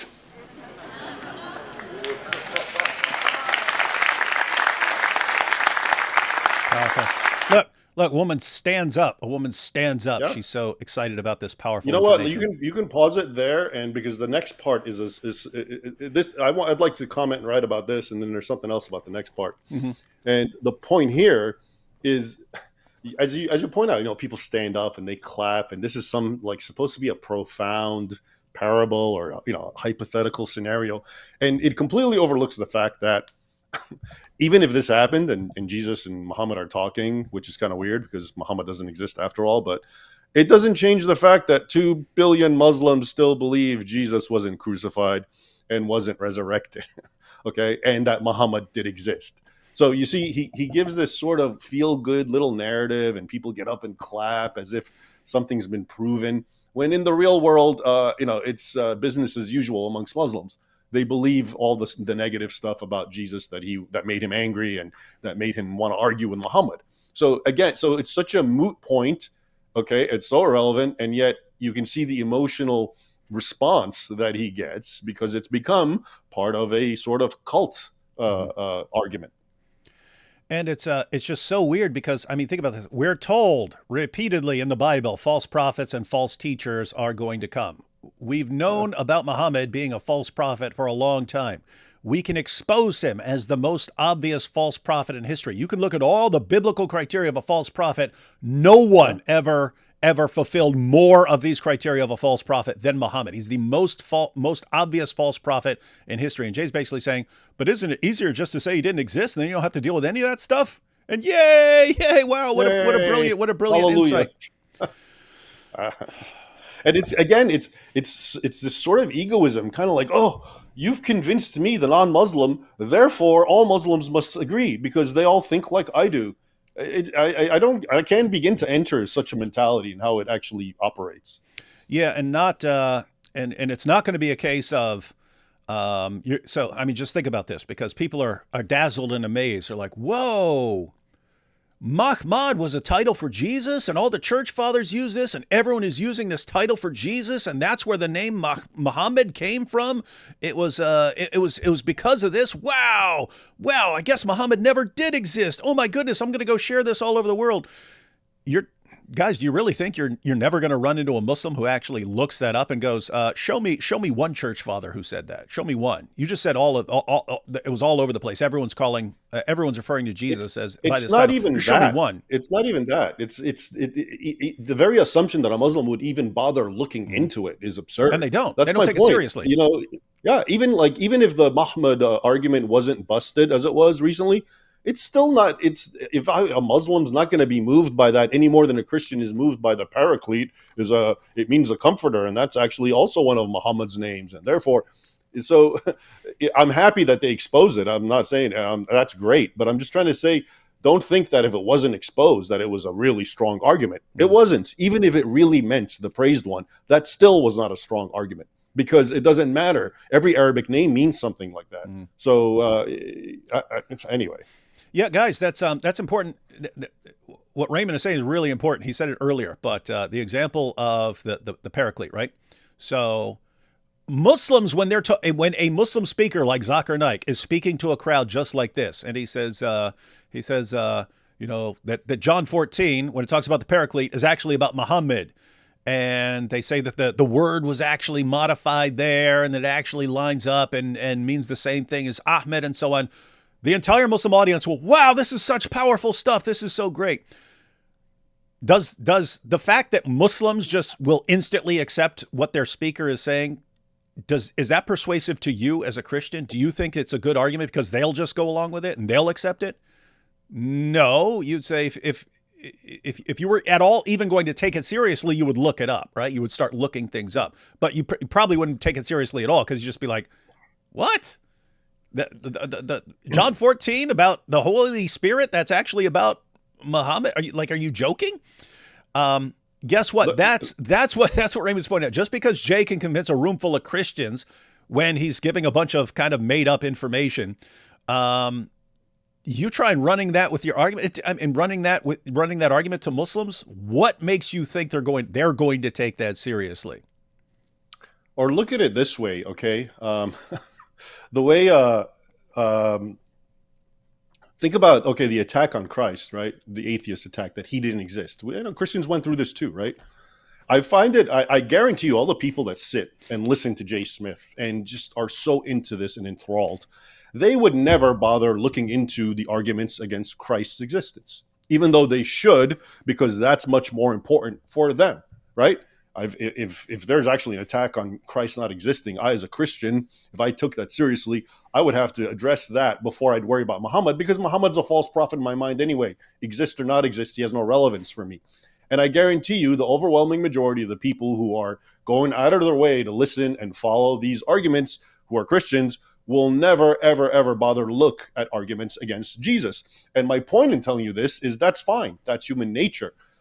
But so you have to expect that's exactly how Muslims approach this as well.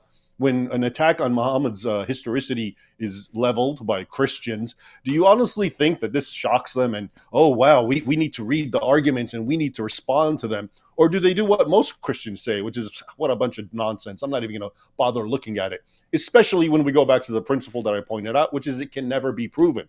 Okay, there's no way with absolute certainty you can prove Jesus didn't exist, and you can't prove it about Muhammad because of the nature of history.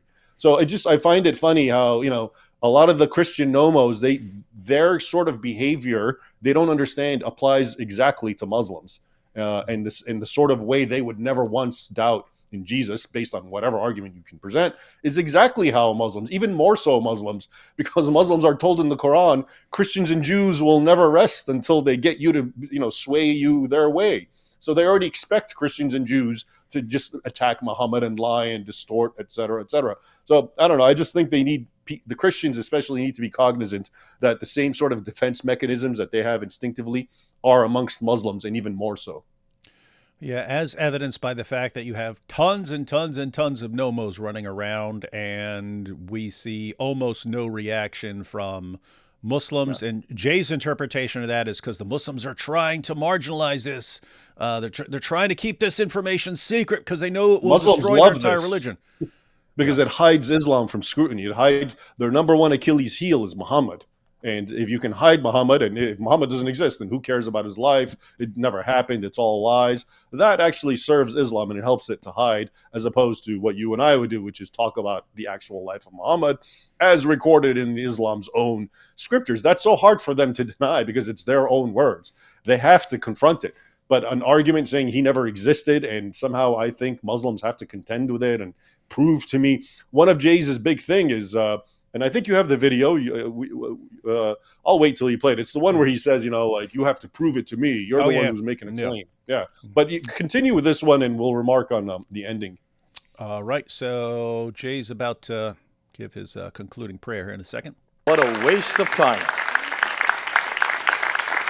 What a waste of time examining Muhammad's life and exposing Muhammad's life, guys. It's a waste of time. Because I say he never existed. Yeah, you could just say he never existed, and that'll work wonders, even though we've never seen it work wonders at all. Would have known. Yeah. Let's pray. Our Heavenly Father, we want to thank you for not only who you are, but the fact you did exist. We want to thank you that you did come to earth 2,000 years ago, and that you told us you were going to do so from the very beginning, right there with Adam and Eve. And all the way through history, you have pointed to who you were and what you were going to do. We knew your name. We were expecting. We knew that you were going to be called the Son of God. We knew that you were going to be called the Messiah. We knew that you were going to be called the Son of Man. And we knew that you had a name, Yahweh. What a name.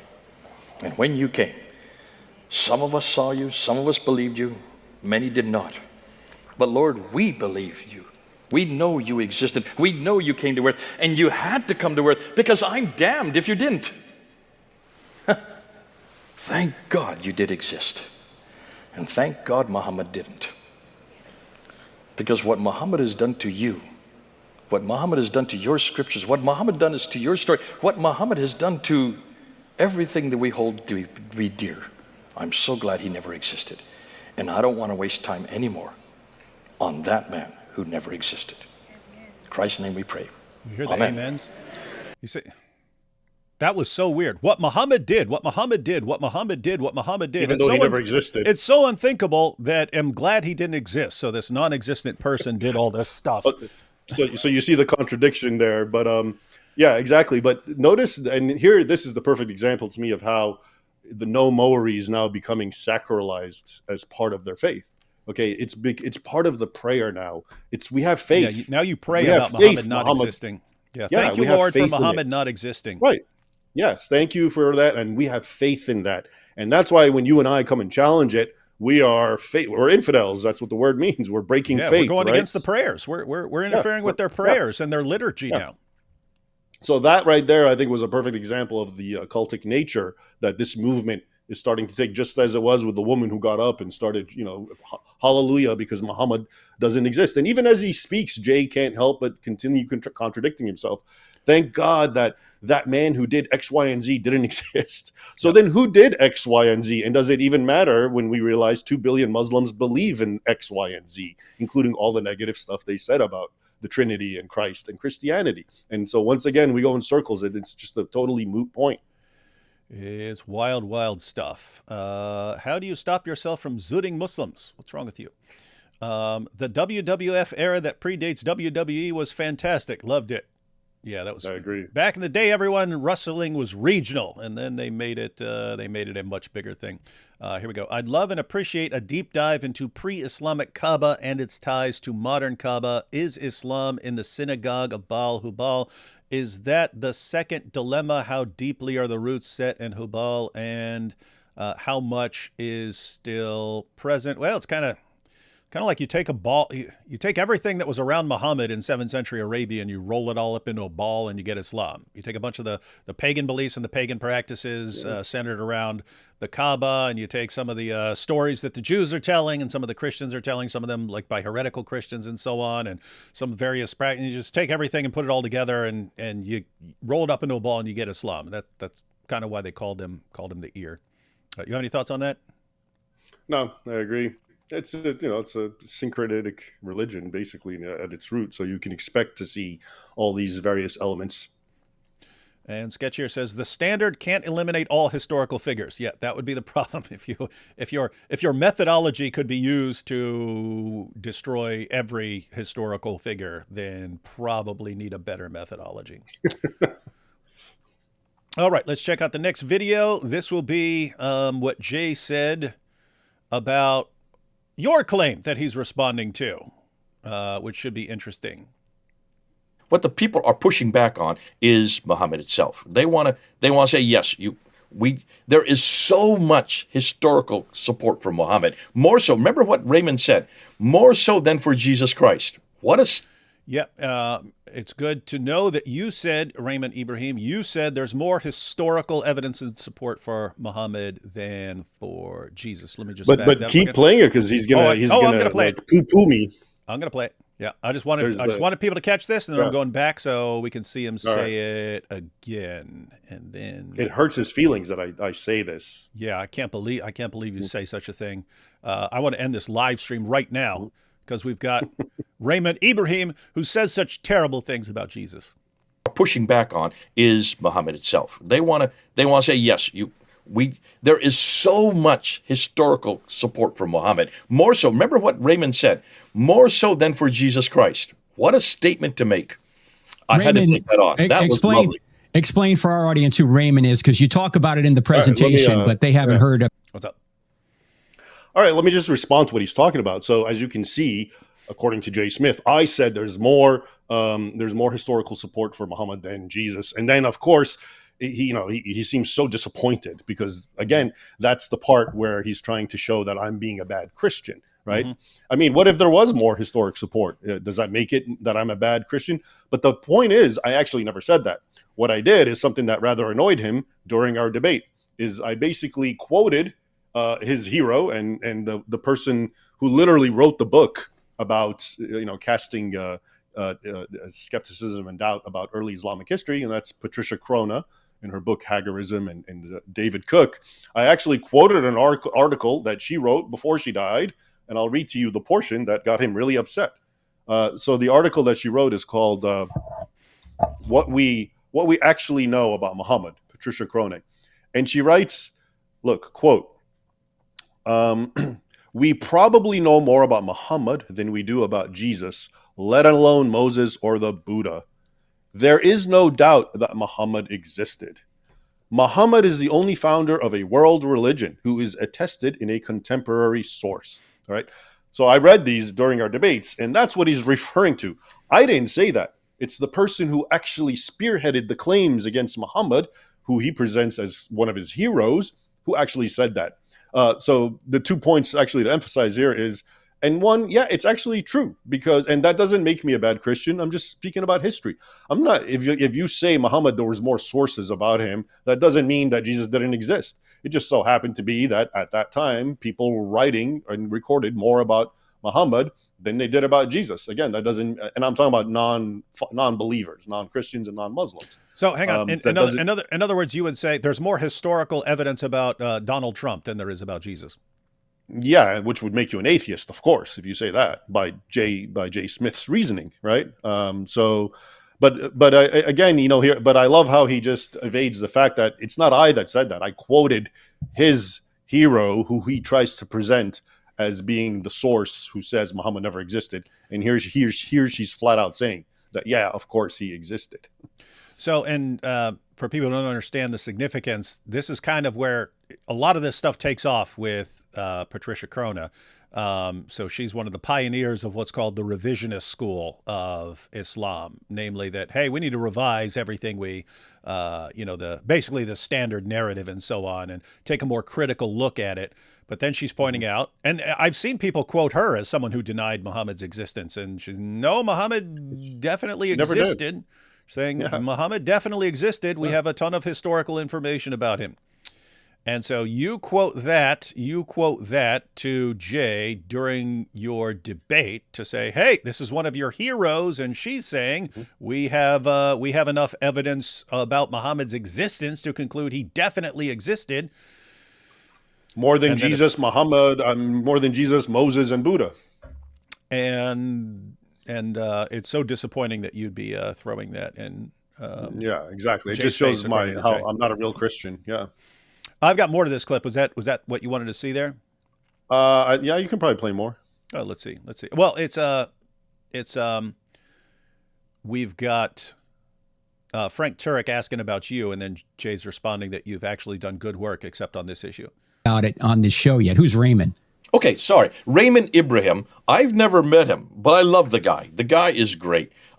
He's done me a favor, because Muslims won't take me on this. They would rather I not say anything, and that I just walk away in irrelevancy, because they don't want the world to hear what we're saying or what we're finding.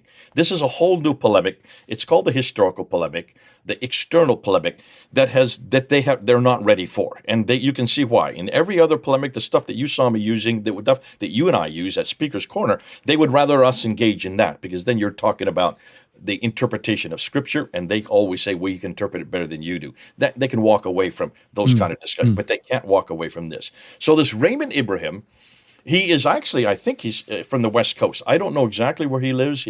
He is an Egyptian Copt, from the Coptic Church, but he has grown up in America, so he has an American accent, speaks Arabic beautifully, and he has an entire show called A Raymond Ibrahim.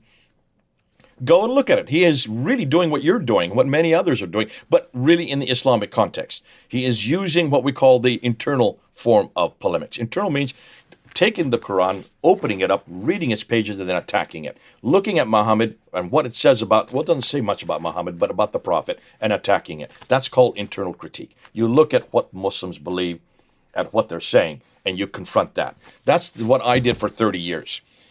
Now I've come with the external critique, and Raymond doesn't like it. He thinks it's the weakest of all polemics. Wait, is Raymond I also think it's the weakest of polemics. Let me see.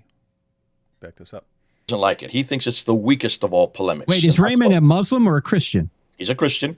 He's a Coptic. He's from Coptic Church. Okay, so he is a Coptic Christian, but he's trying to say that Islam or Muhammad is well supported, and you say in your presentation, you go through his 10 points and you refute each one of them. Every one of them. Yeah. No, there are more than 10, but I haven't seen this debate. So this is after the debate. No, this is, okay, so I made my 2 videos, and then, the video we just watched where Jay makes his prayer That long video in front of that church, supposedly he responded to supposedly 10 points I made. Okay. And as I pointed out later, most of those points I had never even said. They were just, and that's why they were total straw men. And the points I did make, he actually, like the Shia thing, he just completely like bypassed it immediately. And then we had our debate. Might be super interesting at some point if we, I'm not talking about you and me. I mean, we Christians, and some Christians would want to basically play each one of your points and then see how he responded in there and see how it actually responds to what you're saying. That might be fun. Yeah, I didn't even make 10 points. That was the other thing, is a lot of those points were, I think, points that he set up because he wanted to knock down, and they weren't even part of my arsenal. It was just two very short videos I made, and most of them were about the 7th century attestations from non-Muslims and the Shia thing. It was actually 3 points is what I did. It was the Shia thing, the attestation, 7th century, and the argument from embarrassment. And I used them in that order. Okay. And he really, I think he spent like 30 seconds on those, but in the 2-hour video, he spent them on these other arguments that I never even said and presented them as if they were mine, which is fine, whatever. That's not fine. You know, I mean, he was attacking the standard Islamic narrative, which, by the way, I want to go on record and say, I don't think it should be. Another reason that the standard Islamic narrative gets just immediately dismissed, honestly, is because it's written by Muslims. And just people are being hostile. Oh, they're Muslims or liars. I'm not going to buy into it. I'm not going to believe it. And the other reason is, oh, it's so late. Well, it's not that late when you compare it to other historical documents that we accept. All right. As you know, Jay, when he dates them and he gives them these very, very late dates, he's talking about extant manuscripts that still exist. And he won't say that, oh, well, it's based on something older. And as I pointed out to him, if we're going to go by this kind of logic, so if you're not aware, or if the viewers aren't aware, Jay's argument is that, let's say the Muwatta, okay, which is a hadith and does mention Muhammad, and it's supposed to be maybe like 120 years after Muhammad, which is not very late. But he'll argue, well, the extant manuscript is like 500 years after. Yeah, he does and this therefore with Ibn you Asaq can't as well. trust it. What's that? He does this with Ibn Asaq as well. Well, you don't actually have you don't have the original copy of Ibn Asaq. You've got a later recension by Ibn Hisham and stuff, and yeah.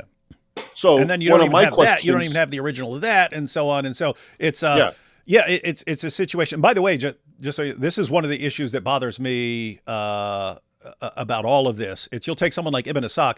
Ibn Asaq says he's quoting all these earlier people. Ibn Asaq is written about 100, 120 years after the time of the events he's reporting, but he's quoting all these people who are earlier and saying, I got it from this guy, and he got it from this guy, and this guy said in his book, and this guy said in that source, and this guy said in this source. But we don't have those sources anymore. And so the conclusion is, well, therefore they never existed, and later guys are making this up. It's like, where are you getting that from? I mean, we deal with this. We deal with this in Christianity, right? I mean, you had people quoting like Papias and so on. It's like you don't have Papias anymore. You don't have that. You have later people quoting it. Matter of fact, if you go back, like the pre-Socratic philosophers, these are philosophers before Socrates. You don't have their writings. You have people like Aristotle quoting them and saying they said this. I mean, just imagine if you use this methodology on anything else. If you don't have the original, it never happened. And the ultimate example, which I used, and he didn't have an answer for, or I'll give you his answer, is, well, what about the Old Testament? Okay. Do you know that the extant fragments of the Old Testament, the oldest ones, are about maybe 1,200 years after Moses, who supposedly wrote the first 5 books? By Jay's standards, that's all garbage. Throw it out. We can't believe it. It's all lies. It's all hearsay, let alone what precedes Moses, Adam and Eve, and all the way to him. So you see by his very logic, and when I brought this up, again, he just shooted away and said, oh, Raymond, nobody's expecting to find, Old Testament. It's because it's so old as opposed to the Islamic stuff. Really? You think that's going to work with a Muslim? If I'm a Muslim and I say, oh, you're saying the hadith and the seerah and whatever, we're only going to go by extant versions and we can't trust that it was copied on something older. And then when I ask you about the Old Testament, and as a Muslim, as you know, Muslims believe that both the Bible, the Old and New Testament, was taharraf, meaning it was tampered with, right? So you're going to tell me, oh, well, we don't have it either. The newest one we have, or the oldest one we have, is 12 centuries after the original, that just proves the Muslim point, right? That, oh, well, there you go. Then obviously it was distorted. You don't have the original one. So my point is, you see how, he's taking this sort of almost, it's an immature approach. I'll attack your books and I'll put it at the highest standard and the highest bar for them to pass. But when the same argument perfectly applies to my scriptures, oh, well, no one's looking for it because this is the Bible and we're not going to do that. I mean, come on, this is supposed to be a debate with a non-believer. I don't know. Yeah, and I just brought this up as an example in a recent live stream, but I was talking about the Satanic verses. I have 50 Muslim sources on the Satanic verses, 50 of them, and was asking the Nommos, like, how do you explain this? Because if you want to say someone invented the story, like, it's not just inventing the story, it's inventing a ton of different versions traced back to a ton of different people. And they all claim they're quoting this guy and quoting this guy and quoting this and quoting that and so on. So if you're talking about fabrication, you're not just fabricating a story. You're fabricating a ton of sources, and not only that, you're fabricating like the different layers because the original story is the worst. It's Muhammad. Satan took control of Muhammad's emotions and then used Muhammad's desire to reach his own people. Used that to slip a false revelation promoting shirk and polytheism and stuff. And Muhammad fell for it, and he delivers the Satanic verses to his followers. He bows down in honor of the Satanic verses. His followers bow down, and then the pagans bow down as well. And then later on, Gabriel comes up to him and says, "Hey, what'd you do? And Satan tricked you, man. He duped you. What's wrong with you? You just committed shirk." And then Muhammad has to repent and so on. But I mean, you look at the earliest version, and then you look at, the version from a generation later when it gets watered down. And then it was Muhammad didn't say it. Satan imitated his voice, and his followers thought it was Muhammad speaking. Right. And you go later still and they water it down more until you get to the time of Bukhari. Bukhari gives the basic story of all the polytheists for some reason mysteriously bowing down in honor of Surah 53, but there's no reason for it. And it's very realistic. The transmission is very realistic. It's what you would expect people would behave and how they would edit it based on what it really happened. It's not something that, we just randomly make it up in this sequence because it's for whatever. Yeah. And so I was asking the Nommos, how do you explain that? And they were saying, I kid you not, the main explanation was maybe a later ruler wanted to draw more attention to himself and make himself look good by comparison, and therefore he made up this story about Muhammad and imposed it on the people and so on. But I mean, think about this, because he didn't just say, let me make up a story about Muhammad, saying, let me make up the original story and trace that back to a bunch of guys, and then the next generation's watered down version, and then the next generation's watered down version, and so on. It's like, what level of insane right now it reminds me of like what Muslims say about Jews, how they're like they're coming up with all these diabolical brilliant plots and so on. It's like, how brilliant do you think these guys were? It's going to be completely irrelevant in its time. But he's like, you know what, more than 1,000 years from now there's going to be people looking at this historically, and I want to be able to show how this story is being watered down and so on over time, and I'm going to attribute it to 50 sources. And so it's like, seriously? All that to prove my point. That's what's going on. This is all sophistry, okay, and absurd conjecturing and hypothesizing to prove my agenda, or the Nommo agenda, basically. Instead of, like you said, Occam's razors and just, it's plain in front of you what happened, right? It's just very obvious. Yeah. So that's all opposed to the obvious. Muhammad delivered the Satanic verses. It was a huge embarrassment. And so Muslims knew it was embarrassing. And, as the farther they get away from it, the more they water it down. That makes perfect sense. It's exactly what you would expect. It's exactly what you would expect them to do. Exactly. And somehow it's actually the reverse. It's a later guy invents a story and then makes it more extreme in the sources as you get closer. It's just really, really weird stuff. But let's let them. This is about to get, there's about a minute left of this, but check this out.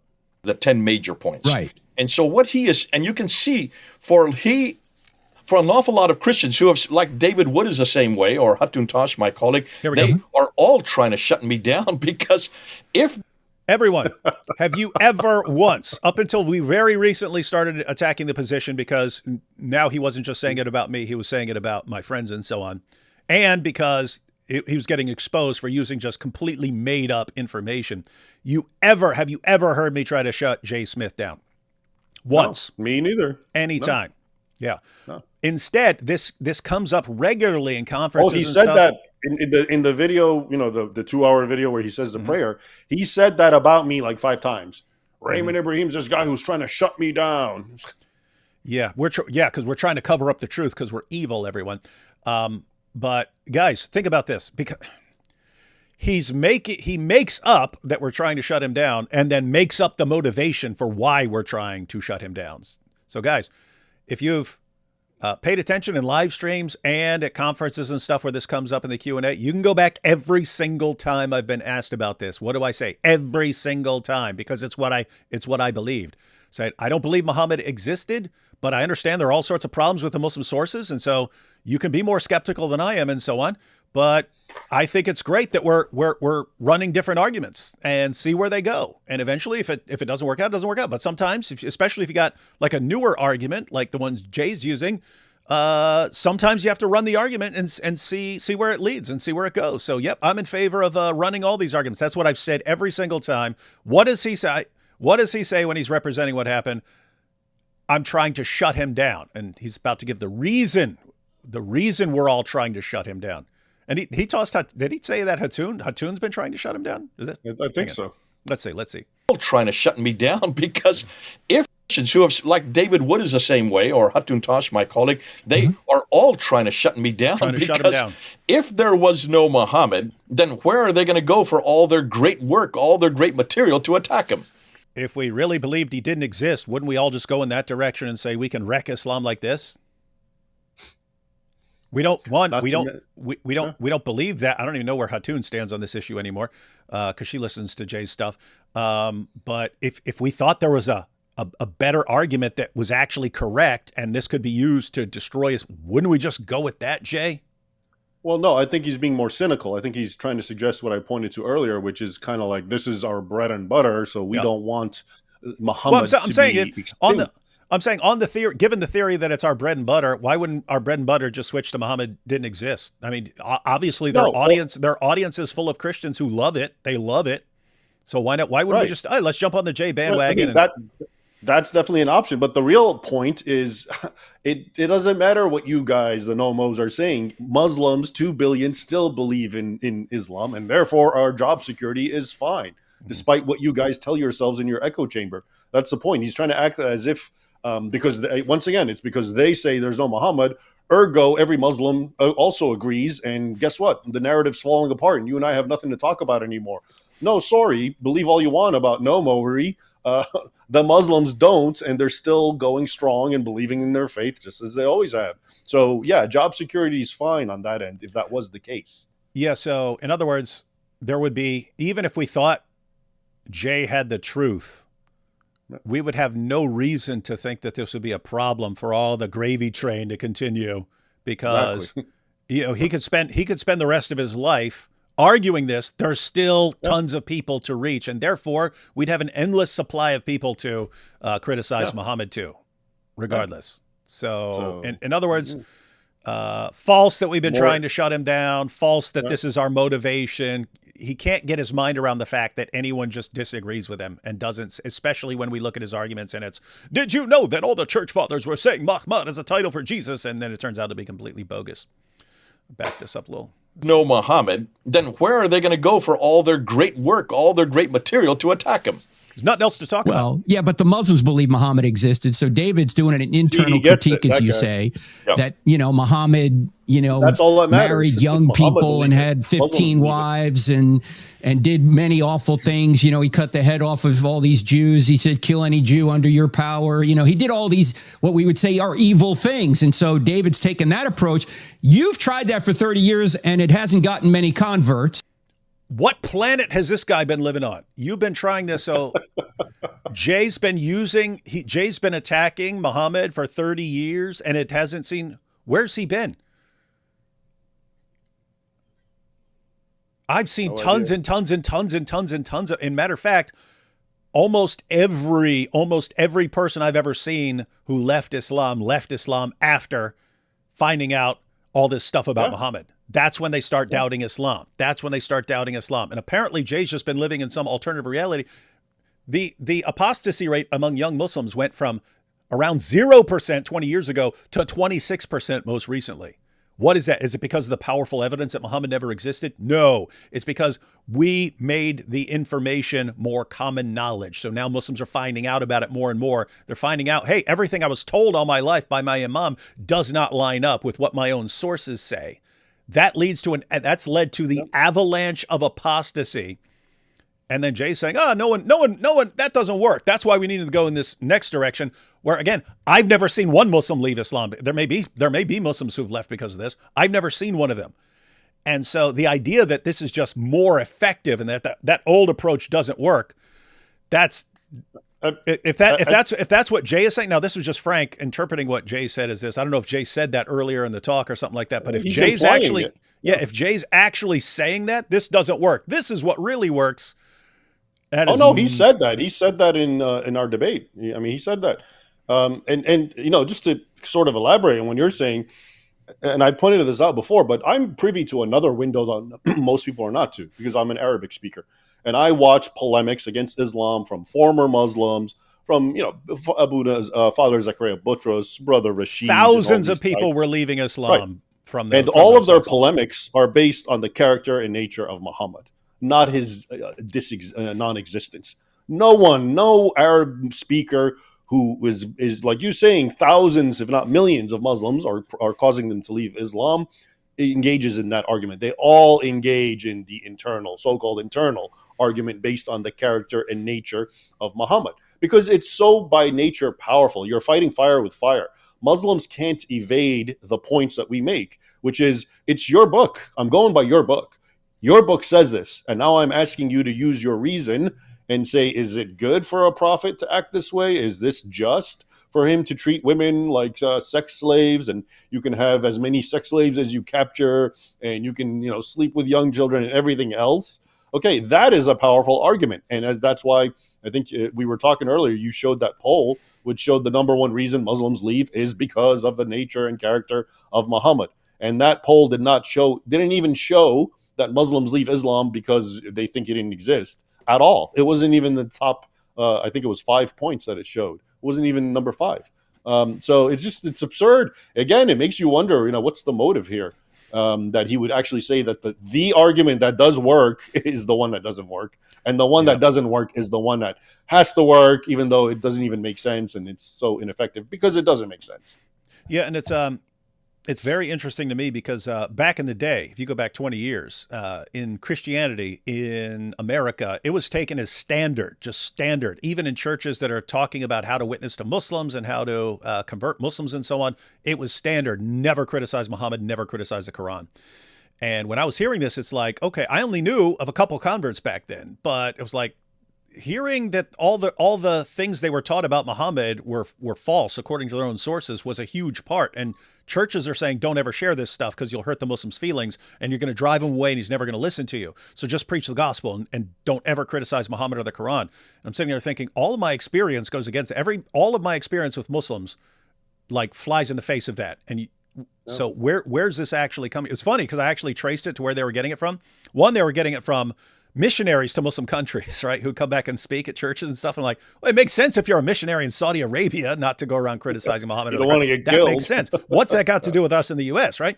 And the other place they were getting it from was interfaith dialogues, where you'd have like a Muslim speaker and a Christian speaker and a Jewish speaker, and they all get together. And they said, and the Muslim speaker told us, isn't it great to build bridges? But if you start criticizing Muhammad and the Quran, you're not going to have these bridges anymore, and we're not going to want to talk to you. So, and I'm just sitting there going, can you say that with a straight face, that you think the Muslim speaker at an interfaith event was giving you valuable information on how to reach Muslims with the gospel? Like that's what you're taking seriously? Because I have to say, if I heard a Muslim speaker telling me how to reach Muslims with the gospel, I'd probably automatically believe the opposite of what he's saying, because I don't think he's going to actually be trying to tell you how to reach Muslims with the gospel and so on. So anyway, but it was funny because back then, it was like all my experience is telling me one thing. And if you go like 2009 or so, now I'm already seeing tons of people leaving Islam and stuff like that. But I was on, they put me on stage with Zakaria Butros, and I was like, because I was familiar with him, and that's back when he had like a $50 million Al-Qaeda bounty on his head and stuff like that. But I was hearing about all these thousands of converts from this guy's talks and stuff, and I was like, all the Arab guys who are seeing thousands of converts are blasting away at Muhammad. They're just blasting away, and they're exposing Muhammad left and right. And you've got all these churches, and at best they'll say, you know, after 17 years of preaching to this Muslim, he converted and stuff like that. And it's like, I'm going to listen to these guys because what they're saying is exactly what all my experience has shown, and you've got something and you're saying it, and I don't know where you're getting it from, but I've never seen any evidence that this is the great position. But keep in mind, even back then, I was like, okay, if you want to just preach the gospel, go ahead. If you don't want to criticize Muhammad or criticize the Quran, I think it's great if you're going around and you're just going to preach the gospel. That's great. It's great because there probably are Muslims who've already been wrestling with issues and stuff like that, and you come along, you preach the gospel. That can be great. But it has to be important to blast away at Islam. So I've always been fine with different approaches. It's when you come along and say, no, this is the only way to do things, and anyone else who does anything else is wrong. And it gets kind of weird. But now we've gone kind of full circle, and now we're on to it's a waste of time to argue all this stuff that we've seen thousands and thousands and thousands of people leave Islam, all that stuff, big waste of time. Don't follow that path, Christians. Just start arguing Muhammad never existed. And I've watched multiple news programs and talk shows in Arabic on satellite, and they complain literally about how Zakaria Buttress and Brother Rashid and the polemicists, that they are making Muslims leave Islam.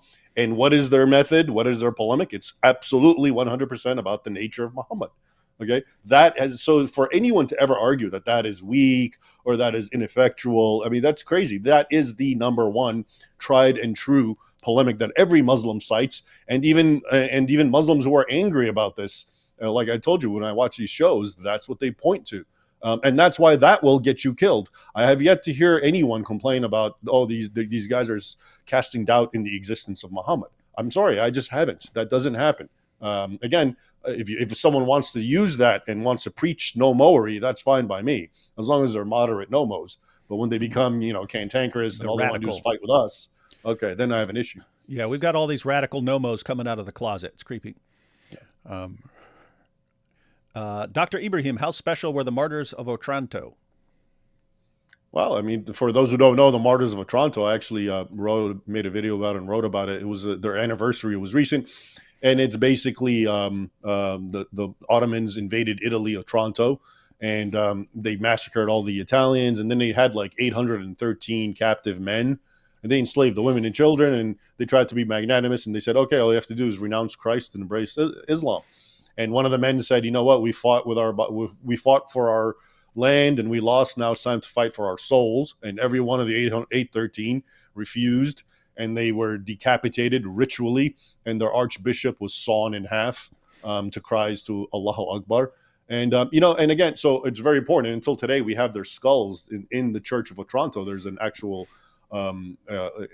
glass case that has all their skulls, these hundreds of Christians. And again, so, what helps a person understand an event like that Muhammad II, who was the actual sultan at the time, was following his prophet as he said he was, or that this is all a big lie and a big conspiracy and Muhammad never existed. You see how this just introduces so many complexities that are just unnecessary and that just trip up non-Muslims and Christians who are trying to make sense of events. And that it's Jesus is actually at the root of all this, because it was all about Jesus originally, and it was a bunch of Christians doing this stuff who started this all off. Calling themselves the praised ones and killing other Christians. And it's just... Hey, check this out. This stream is too hunky, hard to focus. We know. We have that effect on people. Were there Ethiopian knights in the Crusades? Don't know if anyone's ever studied that. Depends on what you mean by knights. In the European fashion, probably not. But I do believe, there might be, because Ethiopians were Christians, of course, at the time. So I don't know. I'm not going to conjecture. I'm not Jay Smith to conjecture. So yeah. Well, you just make up a bunch of stuff. That works. Raymond, finish your Sword and Scimitar. Good book and going to order another. Great. That's good. Glad to hear it. And I will, if you're watching this later, I will add links to Raymond's books in the description Thank here. you. They won't be here now, but I'll do that later. And can the relationship Muhammad had with the men of Al-Zut be used to make the argument that Islam is actually LGBT plus inclusive? You know, it's Not really, because he tried to hide it, so it wasn't publicly celebrated because he did it out in the desert. So it was still not being celebrated like the June stuff. It's actually interesting because this popped up recently, but when I was making the video, the sort of part 2 on the men of Al-Zut, and how there was this weird belief that men could inject their manliness into other men and so on. As I was quoting some passages, some of them were like how long homosexuality continued in the Muslim world, relationships and their obsession with young boys. You couldn't officially do it, but it was very common practice for up until Western nations started making them stop this stuff. But it was interesting because someone sent a link to one of Paul Williams' posts, but Paul Williams is a gay Muslim apologist. And one of his links was to homosexuality in the Muslim world and so on. So anyway, but the point is there are a couple people who might want to use the story of Al-Zut. So Paul Williams, if you want to use the story of Al-Zut to defend things, might want to try that. Very impressive. And Raymond says words. What my brain hears, biceps. It's true. And Dr. Ibrahim, how about some speculative history? What if the Mongols had converted to Christianity? Would the Crusades have been different? How so? We don't have time for a lot of speculation here. They think I'm Jay Smith. Well, actually, that was one of the one of the motivations of the Crusaders. They thought the Mongols were the people of Prester John, this mythical Christian king from the Far East, who was going to come and help them do a pincer movement against Islam. And some of them did convert to Nestorianism. Christians, but a lot of them, like the Golden Horde, of course, converted to Islam. But yeah, and there were alliances between Mongols and Crusaders against Muslims. But in the end, the Mongols broke up, and a lot of them were Muslim, did convert to Islam, and they became a scourge of Eastern Europe, especially towards Russia and the Slavic nations, the Golden Horde. So, and for some reason, those are facts, not conjectures. Just so you know. You know what else is a fact that we've got? There's just tons of comments about Al-Zut. From the leather straps of the anus to the men of Al-Zut, we have come far. I'm gonna have to make another video about Al-Zut. I've been thinking about it, and there's other things to add. There can never be too many videos about Al-Zut. Can't be enough Al-Zut. Yeah. The more Al-Zut, the merrier. That's what Muhammad said, and that's what we say now. But yeah, you have Sunan Abu Dawud 203, where Muhammad said the eyes are the leather strap of the anus. So we popularized that for a while, and now everyone knows about Al-Zut. And here you have Al-Zut split Muhammad's moon. Yeah, it's the origin of the splitting the moon. Also could call it Muhammad's real night journey. But can AP remake the AC/DC song "You Shook Me All Night Long" and make it about Muhammad and Al-Zut? I bet he can. And one more, and then we'll jump into the next little clip. The kill shot for Nommo is how Momo died, like an idiot. Why would you make up that your prophet died the death of false prophets? So yeah, they're talking about Muhammad dying by poisoning, especially after woman's whole family all the men in her family get killed by Muslims, and then she offers to cook dinner. Muhammad's like, duh, yeah, I like food. Who would make this stuff up? I'm trying to create this hagiographical awesome prophet to legitimize my Arab empire, and from top to bottom, it's just full of warts and flaws and embarrassment. Not bottom in the Al-Zut sense, just to be clear. Yeah. Yeah, and that's the thing. And I think I've asked the Nommos for this before, and they said maybe Muhammad was blaming a Jewish woman for poisoning him because they wanted to stir up more hostility against Jews. And it's like, wait, if you could make up anything, why not? Why have him being a complete idiot? Why not say he went out and fought them, violent, in battle and fought valiantly and something like that, or they assassinated him or something like. Yeah. Why do you have to make him the idiot of the story? Well, apparently because that was cool for 7th century Arabs. Yeah, it was just we didn't know it back then, but back then an idiot prophet. Yeah, being the dumbest person in the world was just super cool. We just don't get it because we're modern people. Yeah, we're modern people. We think it's stupid to die over a roasted lamb. Anyway, here's a clip of Jay on the burden of proof. It's not me to prove. Raymond wants me to prove he didn't exist. How can you prove he didn't exist? That's a non sequitur. He has to prove that he existed, since he's making the claim. That's so not a therefore, non-sequitur. in order for him to make the claim, he has to prove that this man was called Muhammad, that he lived in a place called Mecca, that he received a book called the Quran, not just bits and pieces and fragments, all 114 surahs, and that this all happened before 632. They have to. Everybody now has, and every Muslim has to answer those 4 questions. How can you do that as a Muslim?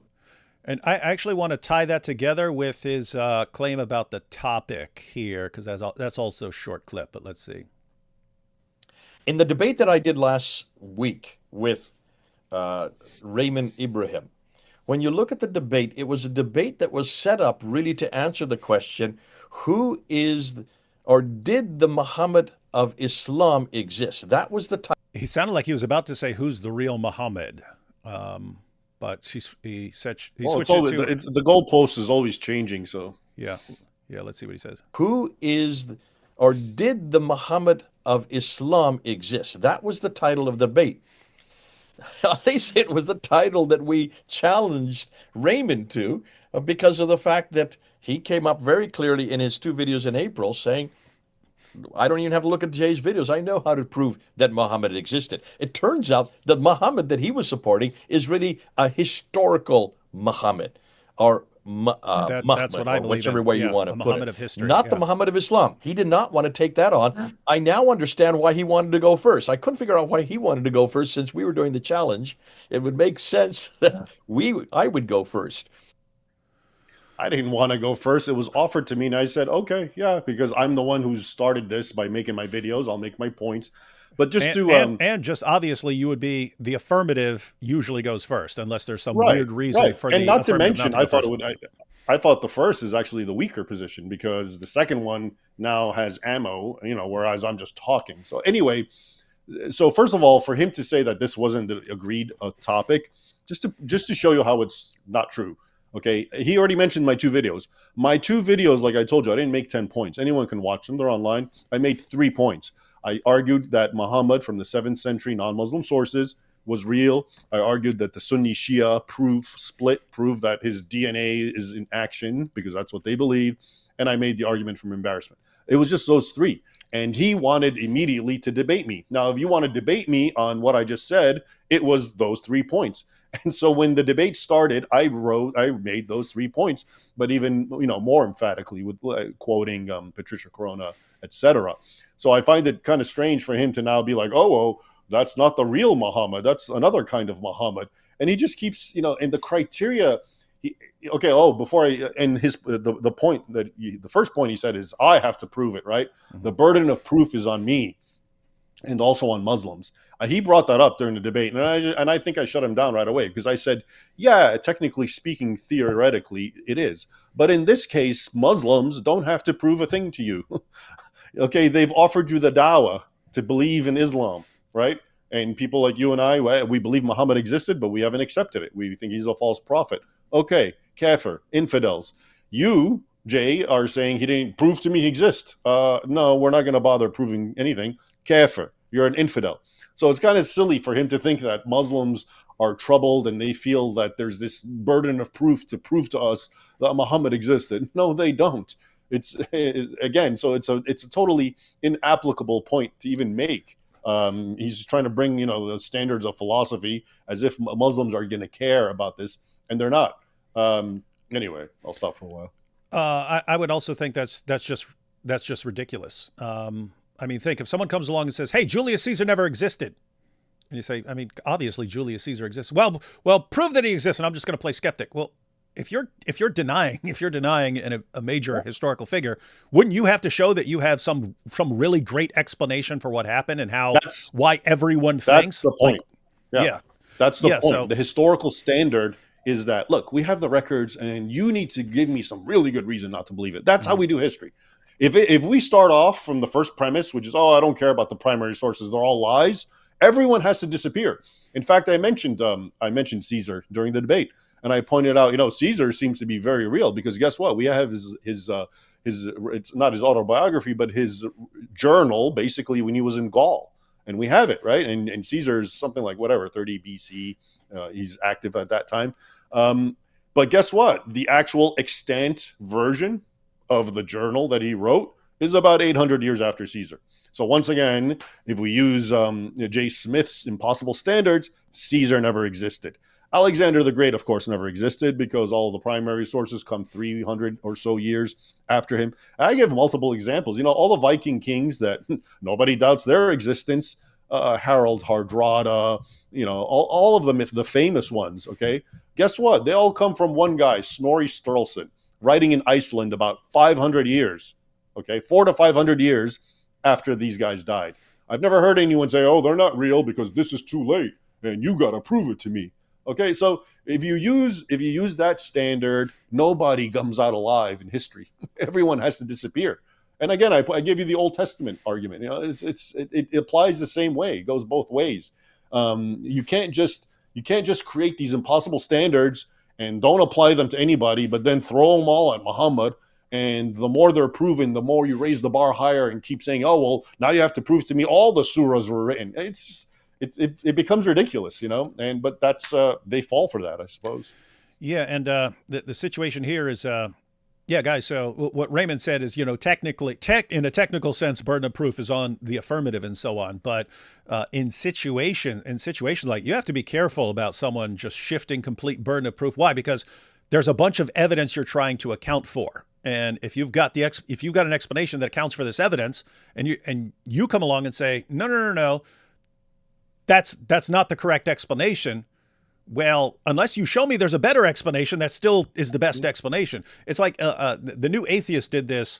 Back in the day, atheists used to actually argue for atheism. They'd say, but the problem of evil and divine hiddenness, if God wanted us to believe in him, why didn't he just appear to us? They'd use arguments. You got to the new atheists, and then it was, you can't prove to us that God exists. You can't prove it, so prove it. And you'd say, well, why don't you show us how they? No, we're not the ones making the claim. You're making the claim. And they shifted the burden of proof completely over to the theist, and then they just play skeptic. Guess what? It is easy to play skeptic. So anytime someone says, you prove this and I get to play skeptic, I usually flip it on atheists when they come at me like that. They're like, prove to me God exists, religitard. I'm already thinking this is not a person I seriously want to have a discussion with. So I will instantly go, first prove to me that you exist, because I don't want to be having an argument with a non-existent person. First prove to me you exist. And then it gets real fun all of a sudden. They're like, well, who do you think's talking to you? I was like, you're online. How do I know it's not a bot or a monkey typing on a keyboard just randomly coming together? How do I know? How do I know I'm not dreaming? Playing skeptic is so easy. Easiest thing in the world. Yeah. Easiest thing in the world. And it is what Jesus mythers do with Jesus. If you get into a burden of proof and you accept that and they get to play skeptic, guess what? They'll explain everything, guys. They have an explanation for everything. If you listen to them, they'll say, belief in Jesus as an actual person. It started off with some people who believed him as like a divine figure, something like that. And they had a belief in him and they had a cult around him. And then eventually that evolved. And later on, you got to people who thought he was a real person walking around and so on. Any piece of evidence you can give them, they can be skeptical about. It's very easy, especially as Raymond's pointing, to be skeptical about history and so on. You can always make up something. And if you take the method of J. Smith, you can always make up a reason for making up anything. They made this up because of this. They made up this story about Jesus because of that. They made this up because of that. It's the easiest thing in the world to do. That's why the new atheism took also, because you could train any idiot to do this. You could train any idiot to go, prove that that's not enough evidence. Prove that to me. In reality, if you have someone like Muhammad, who's the center figure of a religion, and you have piles of sources on him, and you can trace his stuff back pretty darn early, not as early as lots of, we would love it if there were just really, really early sources on there. But people didn't always preserve writings and stuff, and later people quoted them and so on. But if you're saying this guy, by historical standards, they are early. If you compare it across the board, they're early. Yep. Yeah, they are. And go ahead. But I just wanted to finish. It's basically, if you're saying no, at the heart of all of this, as Jay was saying, I can't believe what this man did to you, and I can't believe Muhammad did this, and I can't believe Muhammad did that, I can't believe Muhammad did that, I can't believe a non-existent man did all this. Right? That's how we feel. I Can't believe a non-existent man did all this stuff, is responsible for all this. At the core of all of this is someone who did not exist, right? So the burden of proof here is you're kind of the one presenting a crazy conspiracy theory on this one. So if you think that is the correct position, you have to show that you have some better explanation that accounts for the evidence even better. But when we do that, you start to even basically explain what are these references to Muhammad and so on. You start saying, oh, yeah, it's about Jesus, and it's because the church fathers were using this, and it's because of Song of Solomon, and it's all made up. And so I can't regard that as a better explanation. And so I'm left with an explanation that fits all the facts. And yes, the Muslim sources can be weak, and yes, there were fabrications, and yes, there were exaggerations, and yes, they made up a ton of stuff. But the explanation for the core of the story makes a lot of sense and accounts for the evidence. Yours doesn't, because it's all made up. So why am I supposed to go with yours and not this one? Oh, I forgot. I'm being paid. Because and it's also an article of faith. But one point I just want to really emphasize to people, which is that the number one argument that the Nommos have, okay, is that all the Muslim sources are just too late. All right, they're much later than what they purport to record, right? And but the fact is, this is what they don't tell people, that is pretty standard for history. In fact, they're actually pretty close, all right, more often than not. Okay, John of Damascus, immensely close, but even the Muslim sources, okay, 150 years, it's not that bad. I just told you the sagas, all the Vikings that we accept and take for granted are about 400 years after they existed. And these guys are much later than Muhammad, by the way, okay? So when records are presumably better. So I'm just trying to say that the number one argument that they have is really a non-argument in my mind, as someone who really understands the nature of historical records, because it applies to almost everything. But they play this game and make you think that everyone else, we have their DNA, we have their license, we have their social security card, we have their teeth, No, it's all so tenuous, it's all so fragile, it's all so fragmented for everybody. Okay, but they want you to think it's not like that, and this is just a peculiar weakness about Muhammad, when in fact, as I quoted from Patricia Crone, he's actually pretty well attested to. Yeah, and so it is this. Yeah, guys, keep your eyes peeled when someone comes along and says, hey, you have to prove this, and I get to sit back and play skeptic and just deny everything you're putting forward. At some point, if there is evidence that they're dismissing, oh, maybe this, maybe that, maybe this explains it, maybe that explains it. At the end of the day, either they have a better explanation that fits the evidence or they don't. It's just like, if you argued against an atheist against if an atheist is arguing against the existence of God, and you say, hey, the universe popped into existence, sounds like creation. And then the universe is finely tuned, meaning, the laws of nature they're required to be at a certain, these various, constants and so on have to be like just right, or we wouldn't be here. And then you have to get life, and then you need human consciousness, and then you need this, and then you need that.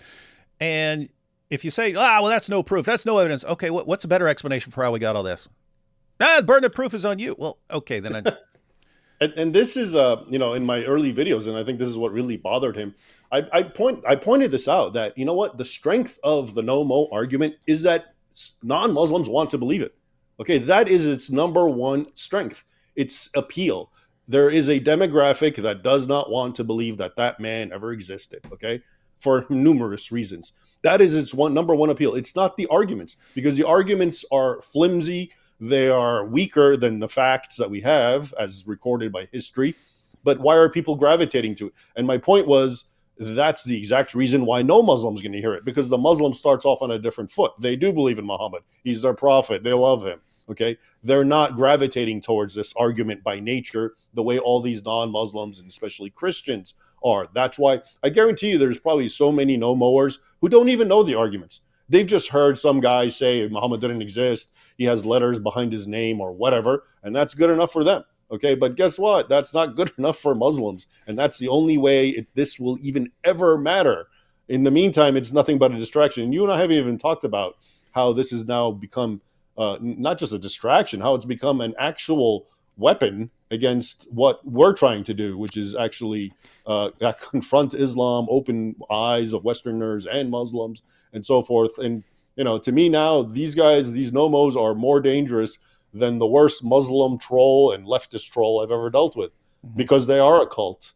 So maybe we can address that a little bit. Yeah, we're gonna check out some of the comments from these guys. We have one more short video clip, and then we're gonna check out some of the comments from these guys. But yeah, I mean, just think about this, guys. So for almost 14 centuries, Islam is spreading and so on, and eventually gets stopped from like conquering the world and so on. And then we're told a little over 2 decades ago that just based on the math, Islam has taken over the world. They had the highest birth rate. Here's the, by 2050 or 2060, this is when it takes over France. This is when it takes over Germany. This is when it takes over the UK, just on birth rates and so on. And we're told, see, it's basically hopeless. And then right before it's just too late, we get handed all these sources. We get handed all their sources, and we get access to the internet, so that all these Muslims in all these different parts of the world who've been insulated from hearing what their sources actually say about their prophet all their lives, all of a sudden we get access to everyone with an internet connection. We can make a video responding to a Muslim argument, and it goes around the world instantly. We get everything we need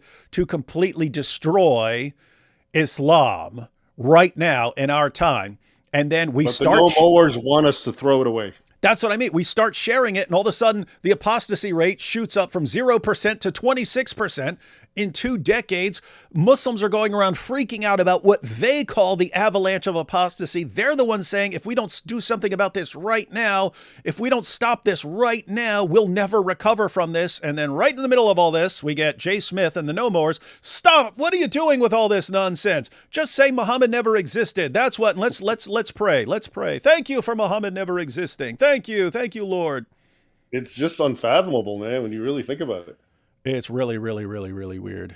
Ash here says, Mo is like those cringe guys that think they're saying something super badass and everyone else is cringing. Mo, I have the virility of 30 zoot inside me. Yeah, he was going around bragging about having the strength of 30 men. His followers thought he was saying something different, but he meant literally. Was the Quran written by heretic Unitarian types?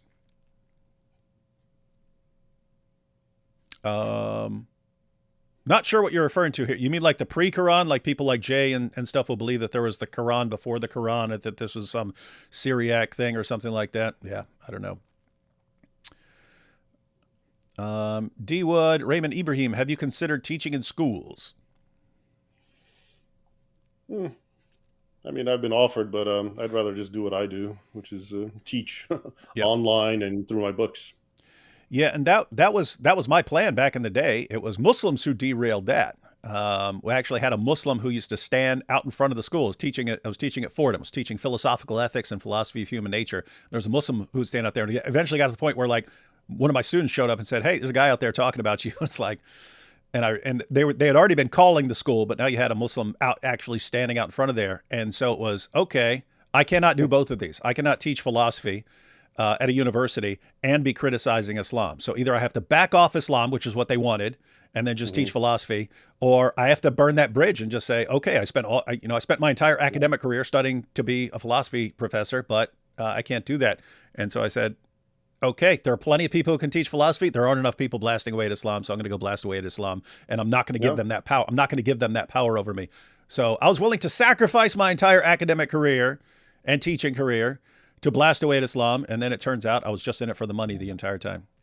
Same here, I was at Georgetown working for a PhD at the Library of Congress, kind of being groomed. In 2007, I was on CNN, Fox News, NPR, all the leftist liberal things, but I started saying the truth, and it just, I already knew where it was going to go, and I was warned about it, and but whatever, ended up good for me. Dr. Wood and Dr. Ibrahim, do you think in the future there will be a war between Islamic Jihad and Communist China? Who would win? With whom we ally? No, I don't think so. I think Islam's falling apart too rapidly. And I think China would crush them if they ever tried to mess with them. Yeah. Is that what you think? Only the West has to fear from Islam, because only the West fights with kids' gloves. Every other civilization is not going to tolerate Islamic nonsense, and so Muslims don't bother with them. It's the bully mentality. They only push around the weak guy who gives in, which is the West. Yeah, and so that's why you had all the situation putting Uyghur Muslims in camps and stuff, and they occasionally did a little protest outside of an embassy, but it doesn't work. It doesn't work with the Chinese. They don't fall for it. So we'll go complain about Islamophobia where it works. Exactly. All right, last little video clip we wanted to check out. This is Jay and Robert on the principle of embarrassment here. So much of your book goes into that, and that's what I love about it. You do go through these references after reference of where they have sanitized Muhammad, where they have made him look, I would say, just like Jesus. They want what we already have. Yeah. They know that the world follows Jesus, and they know that why Jesus is so popular. In fact, I have said this, I just got done saying, I just done a debate with Raymond Ibrahim on this very thing, where Raymond Ibrahim has said, why would somebody write all these traditions that are so embarrassing? The Muhammad that's in them are so, and I'm saying, hold on a minute, Raymond. Your problem is you're looking at Muhammad through Christian eyes. You're looking at him, comparing him to Jesus. Muslims don't do that unless they're 21st century Muslims and Western Muslims. For Western Muslims, he is embarrassing, but not for a lot of Muslims I talk to. They love the Muhammad that's there. The period of embarrassment is really the only coherent argument that people who still believe in Muhammad's historicity can adduce. But I think that it's exploded, if I do say so myself, in this book, in light of the fact that it's very clear that these stories were either fabricated or adapted from earlier sources about other people and folded into the Muhammad myth by people who weren't embarrassed by them at all, but who thought these are practices we want to engage in. And so if we have our prophet engaging in them, then that's the best validation you can have for this activity. All right, so that was their response to, and that is their standard response to us bringing up embarrassing material. Why would anyone make this up? Well, life was different back then, and this was considered good back then. And you say, okay, what's the records of this being prized and valued at that time and considered awesome? Well, you don't know that it wasn't. And so it becomes maybe there was a reason for making this up and we just don't have access to it. Okay, that again, more that would conjecture. Work. Yeah, that would work if it was one thing. When it's maybe this and maybe that and maybe this is why they thought semen all over your clothes was good, and maybe they thought it was good to bang your adopted son's wife, and maybe they thought this. And I'm surprised he says that this is the most coherent argument. The most coherent argument is that Muhammad is widely attested to. And for you to say, no, we're not accepting that is basically for you to change the entire rule and say no one in history can be attested to anymore because I just don't like it. Okay. So I don't even think it's the strongest. It's my third argument, but I do think it's important and it's definitely one of the arsenal.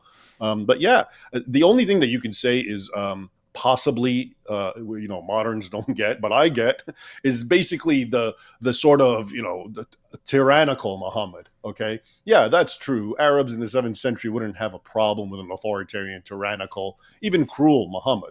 But that's not what we're talking about. We're talking about constant embarrassing scenarios that would have been just as embarrassing, if not more so, okay, then and problematic than they are today. And they just don't want to admit that, and they're trying to pretend that everything that's embarrassing is about Muhammad being this sort of cruel, authoritarian, sexual deviant. No, that's not it. There's a lot more. And the way that stuff comes out, the way we see it, is exactly how, like you were pointing out, the older it goes, the worse it gets. And you can see how, as time progresses, until it gets to Sahih Bukhari and so forth, it keeps getting sanitized. And it's just a realistic development than just, it's you just don't get it because you're a modern person. Yeah. So we could grant, and I think we would grant, Robert and Jay's point to an extent that, there can be things that they weren't embarrassed back then, whereas Muslims are embarrassed about them now, like Muhammad and Aisha. So that doesn't seem to have been embarrassing to them back then. Yeah. It's embarrassing to Muslims now. Pedophilia was not a problem. Yeah. So I wouldn't use that as an example. I wouldn't use that to say, you see, this is something that someone wouldn't make up. There are other things where we know the satanic verses were embarrassing to them. We know that Muhammad and the story of Muhammad and Zainab, Muhammad taking the wife of his own adopted son and then having to come up with various justifications. We know that was embarrassing to them. And banning adoption. Yeah. We know that we know these things were embarrassing to them. So again, it's if you wanted to come up, maybe there was a reason for some person to make up the story about the Satanic verses and multiple different versions of it and make up the entire history of this and put all these different sources and trace them back to all these different guys. Yeah, maybe. Why should I think for a second that that is a better explanation than Muhammad delivered the Satanic verses? Yeah. Because I'm desperate to prove no moery. That's why. That's it. All right. Want to check out some of these. So we got the responses, ladies and gentlemen. We got the responses from the no mowers, because you've got Raymond, and he's actually argued against the no-mo position. Mary Harp has argued against the no-mo position. I've argued against the no-mo position, and we've got the no-mowers have responded in various ways. So let's look at some examples here. Here we have the shocking truth is you are a loser, coward, get a life. That's my video, which I recently made, again, responding to no moery. Okay. So that's the extent of their argumentation. That is the decisive refutation, if I've ever seen one. Yep. Let's check this out. Raymond Ibrahim has gone full pro-Muslim here with his belief in Muhammad. One more step towards his reversion to Islam, I think. Yeah, see, as soon as you start believing Muhammad existed, you're basically on a path to concluding that he's a true prophet. You're going to become a jihadist. That's the next natural evolution of it. Yeah. Next thing we're going to see Raymond arguing, screaming Allahu Akbar while blowing up a bunch of people in the name of inevitable. Allah. Yeah. That's what happens. That's what happens as soon as you start granting that Muhammad existed. All right, let's check out some of these comments, ladies and gentlemen. Raymond Ibrahim. Hey, Raymond, I'll just keep reading these, and anytime you want to comment, just let me know. All right. Because we have kind of endless comments here. Raymond Ibrahim, just due to be publicized, his name, but all his quoted reasoning is not on the truth, means his account of study is also a lie. Believing a standard Islamic narrative without a basis as per history. Need I even respond to that gibberish? Ha! Raymond Ibrahim admits defeat. He can't respond to this powerful. I don't even know what it said. Yeah. It makes me wonder, when I see this kind of written English, could this actually be Muslim trolls who've appropriated, logically so, the no-mo movement, and they're spearheading it because it's the best way to hide criticism against their prophet, which, of course, as I said, has always been the Achilles heel of Islam? Or is this just a dumb person who can't write? I don't know. Yeah, the thing is, the no-mowers sound kind of exactly like what a troll would sound like, and so very difficult to distinguish. But there's so many of these guys arguing exactly the same way. I'll kind of assume that it's a no-mower until shown otherwise.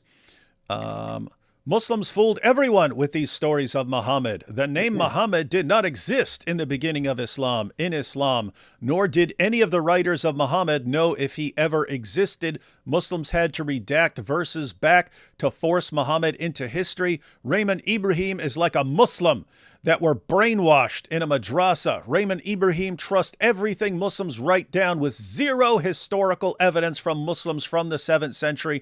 Muslims used Jesus to model Muhammad. The bad things about Muhammad was to throw people off from the truth and make him seem real. What a way to think, man. I used to be sympathetic to, believing in some kind of conspiracies because surely everything isn't transparent. But this just takes it to such a level of, so delusional. Everything's a lie. Everything is false. And it's just whatever I want to believe. That's the reality of it. That's what reading that to me, that's what it sounds like. That's how that person thinks. Yeah. And think about this. You have no historical you got tons of historical sources. If you want to say, we don't have all the sources, the early sources that later sources are quoting and so on, that's fine, but they're quoting earlier sources. But think about this. Then he'll say, you just trust everything Muslims write down with zero historical evidence. But then he says, Muslims used Jesus to model Muhammad. So, okay, what's your sources on that? Yeah. Jay Smith. Yeah. Jay Smith said it. That's your source. Yeah, Trust Jay. He's a historical source. Yeah, we've heard trust me, bro. He was there. He knows. Yeah. Yeah, we've heard trust me, bro. Now we have trust Jay. Trust Jay, bro. Just Jay, bro. Yeah, trust Jay, bro.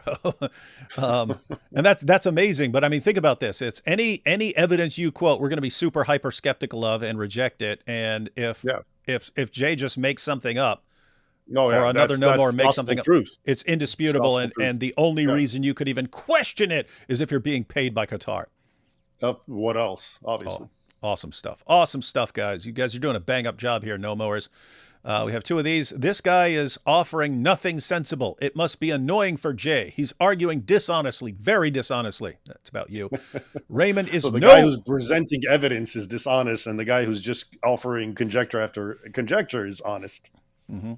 Raymond is no Christian. He's a secret Islamist arguing Momo lived. Okay, no probs, but trying to legitimize Mecca, and this is insane. So you totally are insane, dude. Yeah. You're a secret Islamist. Yeah. Well, of course. I mean, if you believe Muhammad existed as a historical figure, even if you say bad things about him or call him a false prophet, you are secretly a Muslim. Because Jay Smith said so. I mean, you already saw, he gave the prayer and he had his hypothetical debate with Jesus and Muhammad. So anyone who does what we're doing is clearly on the side of Islam. Yep, gotta be. No other way of looking at things, ladies and gentlemen. Can't possibly be that Raymond actually believes, because we have a ton of historical sources and so on, and because we have all this embarrassing material that we can't think of because any we have real common reason. sense. Yeah. It can't be because of any of that. It's just we aren't persuaded by all the church fathers were referring to Jesus as Mahmad. We're not persuaded by that because none of them ever said it, and so shame on us, we're bad. Yep. Pray that Raymond may know Jesus. He appears to be a Christian by tradition and culture, but not born again. And we know this because, you didn't even accept Jay's prayer as authoritative liturgy. Yep. And then great debate. Jay won this debate. The Muhammad of Islam never existed. Jesus Christ is Lord.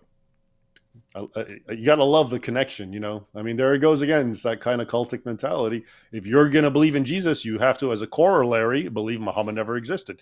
And if you believe Muhammad existed by corollary, you don't believe that Jesus is Lord.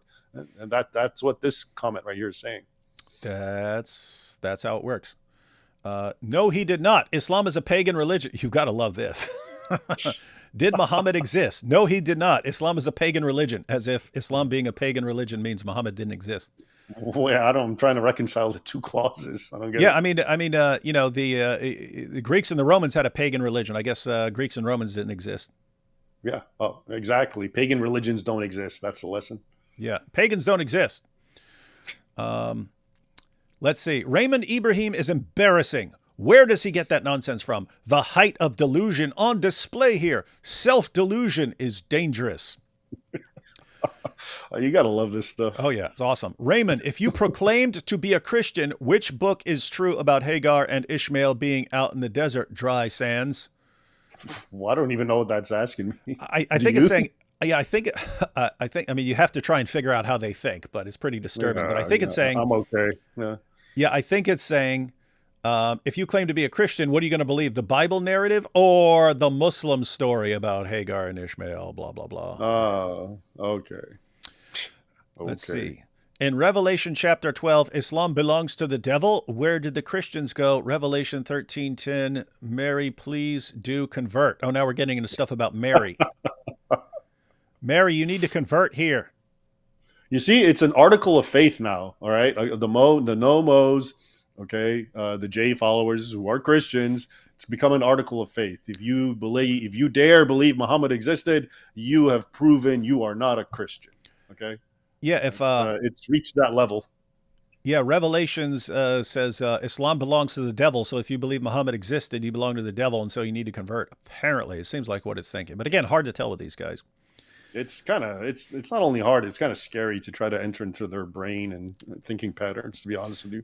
Now we have a few comments that are directed towards Mary, because Mary made a video, ladies and gentlemen. She pointed out that Jay's argument about coins, which seems to be one of his main arguments, isn't nearly as strong as he makes it out to be, and he's leaving out a bunch of important details, like there were Christians back when this was happening, and they were bragging because the leaders couldn't take the cross off the coin because Christians would stop using it, and they still needed Christians to be using their money and so on. And so that doesn't, for some reason, doesn't make it into Jay's talks. He just presents it as, hey, there's crosses on these coins. There's no explanation of that other than these were Christians. And yet we know that Christians were bragging that the leaders wanted to take it off and couldn't because Christians wouldn't use it. And so anyway. By the way, when I was in college, I took a class with George Clive Foss, okay, who he was a kind of a big deal in numismatics and Islam and so forth. And I distinctly remember him talking about how there's there's crosses on the Muslim coins because they appropriated the Byzantine coins, which had crosses, and often they would try to disfigure one of the arms of the cross so it doesn't look like a cross. Okay, and two, I've heard Jay, if I understood it correctly, he's saying like it's the word Mahmad is on the coin because that's because that's Jesus, right? That's his claim. Or it could be that they're imprinting the name of their prophet on top of the cross because it's their form of saying Allahu Akbar, and we've triumphed. We've taken your gold, and now we're putting our stamp on it. So the coin argument, unless I'm not understanding correctly, just never really made any sense to me. Yep. And yeah, I mean, even before Mary showed what was actually going on, which she did, I recommend her video. In fact, after this, if I forget, someone remind me to add the video to the description where she actually goes through and shows what happened when Uthman tried actually minting a coin and stuff, and just didn't take off. But even before any of that, just when it was the argument, I was just thinking like what? I mean, you think these guys coming out of the desert are obsessed with starting their own mint and stuff like that? I think they'd be more concerned with doing the conquering and stuff like that than they are with anyway. Exactly. But yeah, so I didn't find it terribly persuasive when I didn't actually know the details. And once you find out the rest of the story, seriously weak. Certainly not enough to establish that there's a better explanation for all the evidence. Let's see. That's the problem with religion. The books are inconsistent. David Wood has always been a Christian zealot and anti-Islam. It clouds his judgment. That's why I believe Muhammad existed. The interpretation you give is very compelling. Just don't consider Muhammad bashers to accept it. They have an interest in his existence. You catch it? Don't consider Muhammad bashers to accept it. The explanation. They have an interest in his existence. We need Muhammad. We need Muhammad's existence. That's what Jay's been telling everyone. Let's see. David Wood is afraid of losing followers to you and Jay, so he has to poison the well, in my opinion. I don't want to lose. Guys, on what? There you go. And I think this is on Mel's channel. Like, on what planet? I'm not being mean here, but on what planet is Mel going to get more followers than me? And I'm like, on what planet am I going to lose followers to Mel? Yeah, so not terribly worried about losing followers to Jay and Mel. Mary just sent us an email of another comment. You want me to read it? It's a good one. Oh, I got it. I was going to put it up after we go through. Oh, you got it? Okay. Yeah. Here we have, it's because David is getting money from Israel. Well, I thought I was getting the Arab oil money. Which is it? Which one is it, dang it? Please tell me. Now we have at the bottom, David Wood now gives vile characters a platform. He's showing his sinister side. Who's the vile characters? It's been Jai, DOC, Thaddeus, and Mary. Why? They're all my friends, and we do live streams regularly on various topics. But they're vile because they believe Muhammad exists. Yeah, and they're criticizing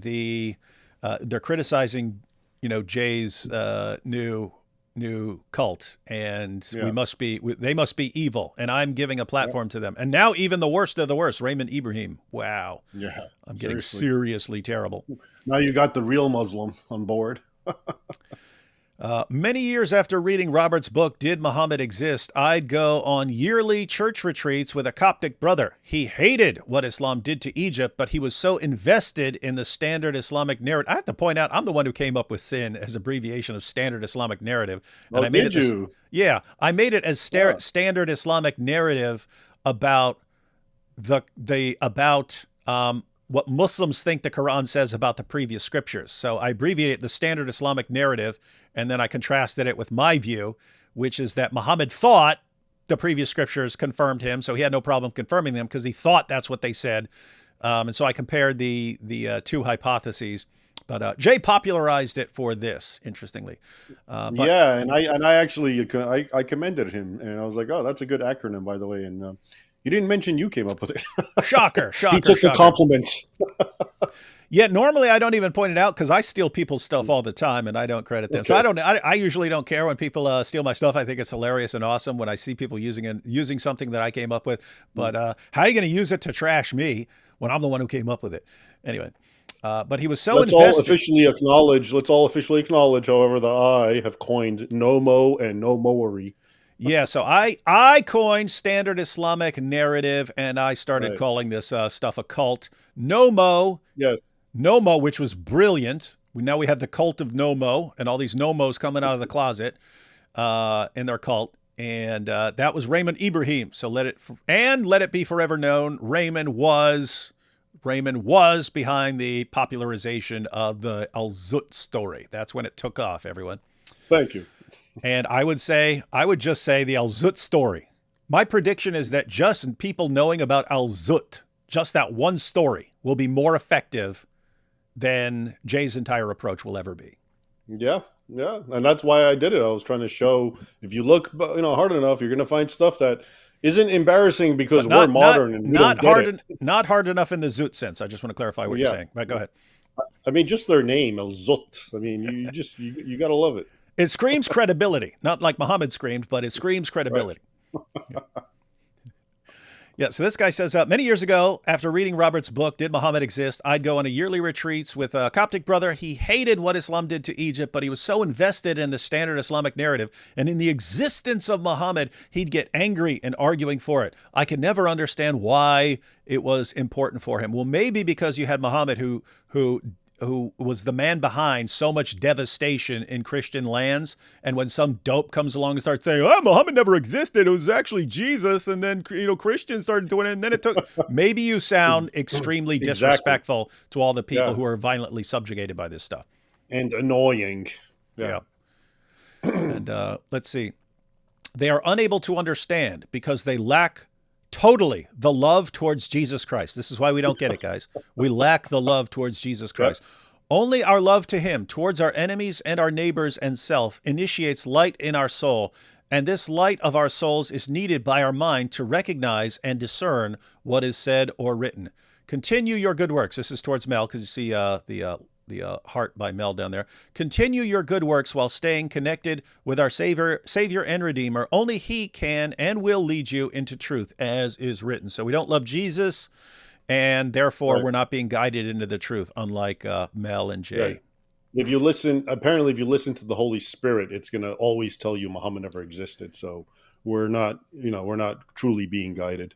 Yeah, it's just weird how, God waited so long to share this, and then he used such terrible arguments. He was waiting for Prophet Jay to come to be, to raise him up. Yeah, and to tell us all these things about what the church fathers were saying, even though they were never saying it, and that Jews were saying this and Jews never said it. That's immaterial. That's irrelevant. Yeah. What's important is the story and your unquestioning obedience to anything Jay says, even if it's completely false and insane. Right, because this is a cult. Let's see. Mary Harp and her simping sidekick Thaddeus are utterly obnoxious characters. That's right, because they corrected Jay on the coins thing and actually gave more information, which would lead people to think it's not a good argument. And then, heretics. Yeah, a bunch of heretics. Is it just me, or does it seem that ever since Aisha, he's been... that's Muhammad Hijab's former hotel wife, as he called her. That's Muhammad Hijab's ex-wife, who has been talking to us about what she's gone through and some of the problems with the Muslim community and why they won't stand up to guys like this. She's actually done interviews with us. But this apparently plays a role in something about Thaddeus. Let me see this. Is it just me, or does it seem that ever since Aisha, he's been everywhere, lighting up every comment section like he's relevant? Embarrassing. And then Thad, this might be the response here. Oh no, this is not. This is a no-mower.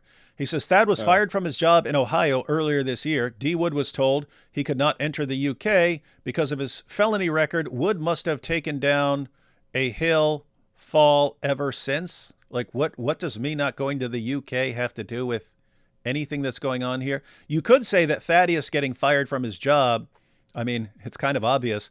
Yeah, Thaddeus got fired for criticizing Islam several months ago. That's why he's been everywhere, as the second comment notice. Is it just me, or does it seem that ever since Aisha, he's been everywhere? No, it's ever since he got fired, he's been everywhere, because now he has more time on his hands. I would take that as pretty obvious. And matter of fact, he said that in a video. Wow, I got fired from my job. Now I can do Christian apologetics and polemics against Islam full time.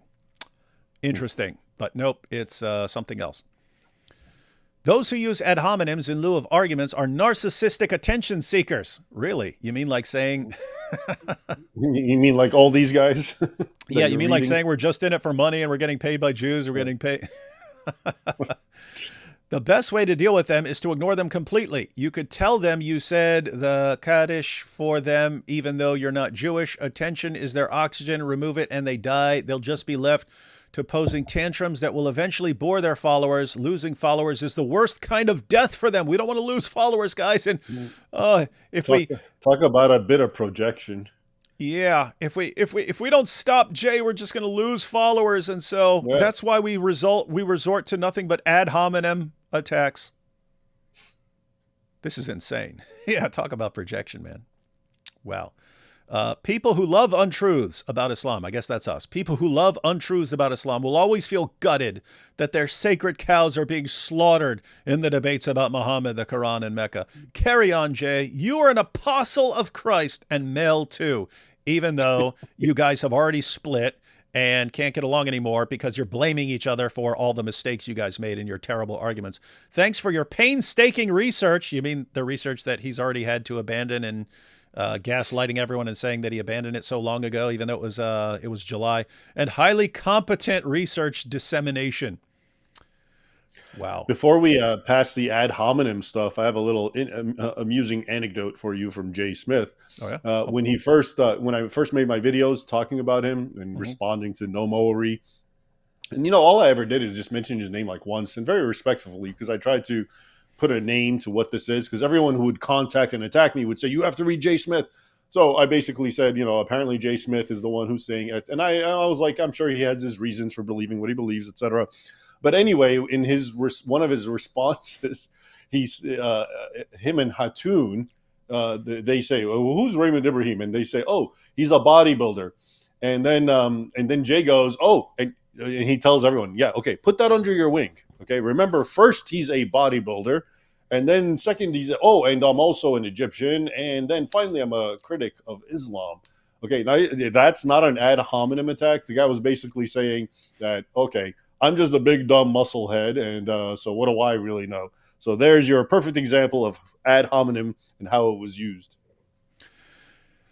Wild stuff. Yeah. So, which, by the way, amused me to no end. I don't say this because it upset me. I say it because it was funny, but just to also show that, you guys are accusing us of ad hominem, and here it was actually at the hands of your grand poopah. Yeah. No, I remember articles from you way back, like 2007, 2008, 2009, in that range. That sounds 2005 was my first published article. Yeah. Yeah. So I 20 remember. years ago. Yeah, so you're one of the OGs. So is Jay. You guys. Thank you. You guys are the OGs. It's just interesting that I was reading your stuff way back in the day, and then it was eventually someone's like, "Hey, check out this picture of Raymond Ibrahim." It was a picture from bodybuilding days, and I was like, "Whoa!" Like on a stage, right?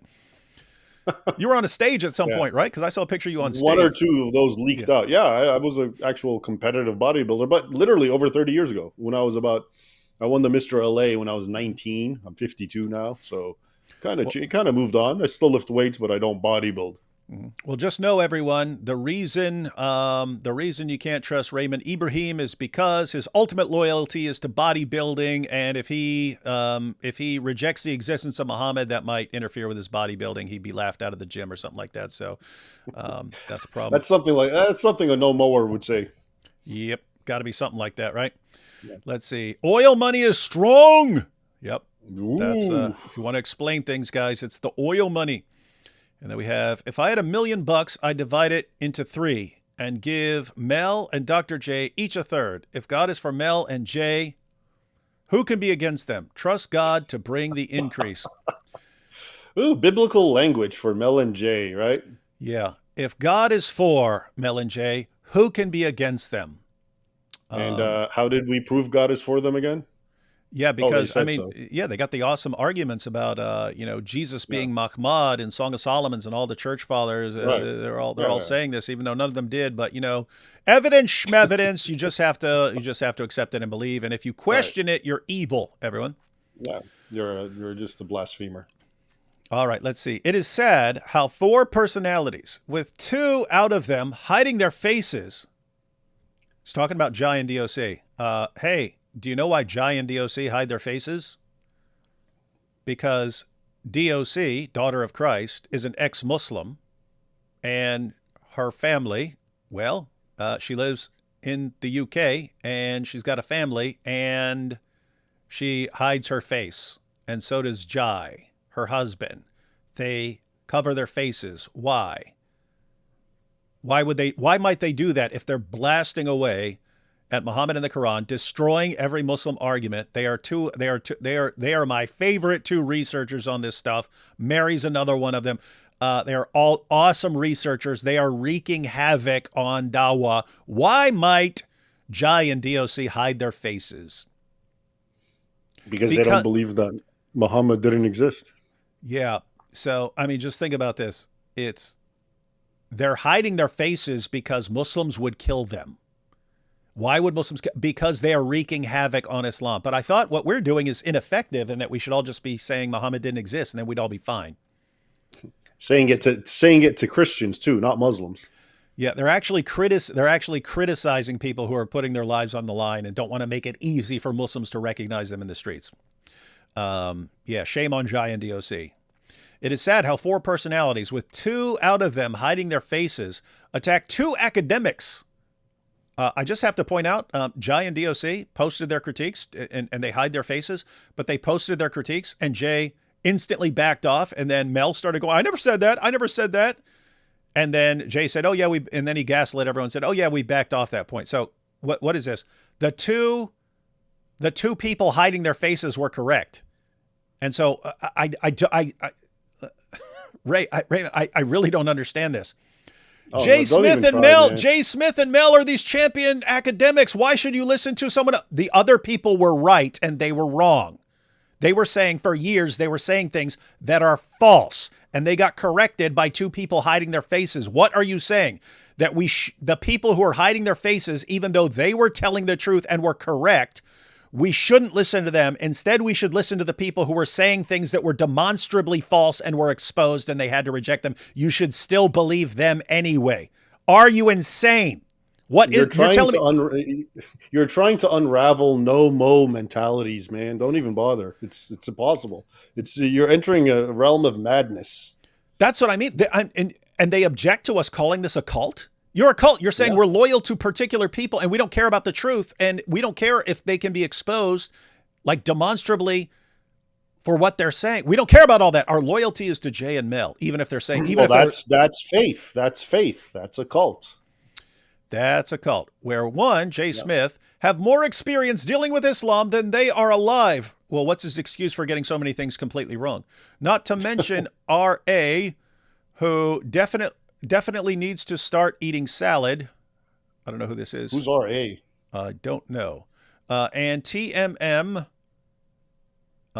Too Many Marys, who gives Mother of God and my mother's bad name, acted more like Muslims on chat on debate than Christians. Yeah. Maybe R.A. is me. R.I. Yeah, I was thinking and lose weight. Yeah. I was thinking they might think it's Abraham, Raymond Ibrahim or something like that. But I mean, think about this. They act more like Muslims. Guys, what do Dawa guys do? They make up complete nonsense. The scientific miracles of the Quran, the perfect preservation of the Quran, and then they spread it, and then no one questions them, and they spread it around the world until it blows up in their face and gets exposed. Who's acting more like that? Yeah. I'd say Jay and Mel are definitely acting more like that. They're acting exactly like Dawa. And then what do Dawa guys say if you reject their argument? Oh, you're against the truth. It's like the Jews. They know the truth, but they reject it. That's exactly what these guys say. That's the thing that, like I noticed with Jay, and I wanted to point it out, is what they do is they vacillate between, on the one hand, they try to act like we're objective scholars. And then when that fails, they fall back on faith and sort of pious religious talk. And they just go back and forth, whichever's going to, be able to stand up. And obviously they fall back to the Christian pious talk because their audience base is Christian. Okay. But it's like, you need to pick one paradigm. You can't just go back and forth, act like you're an objective scholar. And then when things get weak, you start appealing to, faith and prayers and so forth. I've been informed that RA is not in fact you. It is Reasoned Answers. It's Thaddeus's channel is Reasoned Answers. So yeah, I thought it was weird. Someone was going to tell you to start eating salads. Like, what are his muscles too big and he needs to cut back on protein or something like that? But they're talking about you, Thaddeus. So Thaddeus, start eating some salad, man. I don't know why Thaddeus isn't fat or anything. I don't know what's going on. Anyway, so let's see. And too many Marys acted more like Muslims on chat on debate than Christians. Like two raptors kept on going and attacking other Christians. Pick one target, one attack, while you write answer, second one attack, meaning they don't even give you a chance to respond. Insult, lie, shameful behavior. All four got used only to Dawa drama, and now they are starting to create drama between Christians. Guys, are we the ones creating this drama? Hey, I'm live and let live, man. If you want to believe Muhammad didn't exist, by all means do it. I've said that in my first video, but it's you guys, the Nommos, who are just violent and just extra savage when someone objects and says, no, I do believe Muhammad existed. So once again, they're projecting their own ways onto us. Yeah, so think about this. I mean, I can spend years with Jay, and Jay telling people that the only reason people disagree with him is because of money or because they want clicks or it's just more popular or something like that. And he can say this, and he can sit there using arguments, some of which I regard as terrible, some of which I say, okay, he's got a point there. But others, some of the arguments I think are just terrible. And I can sit back for years and never utter a peep. And then eventually, when he's personally attacking my friends, I say, okay, he's trying to bully them into shutting their mouths. I'll go ahead and have this on my channel. Then we're looking for drama. We're looking for drama and trying to cause division between Christians. Not this cult that can't shut up. Not this cult that anytime we're having a discussion with Muslims, showing them that they've been lied to about their prophet and that he's a horrible degenerate and we can prove it. These guys come in. No, you're arguing wrong. You have to just listen to Jay Smith and just say Muhammad didn't exist. Go pray. Muhammad never existed. Pray about it. Yes. Jay said it in his prayer, and his prayers are. What is this?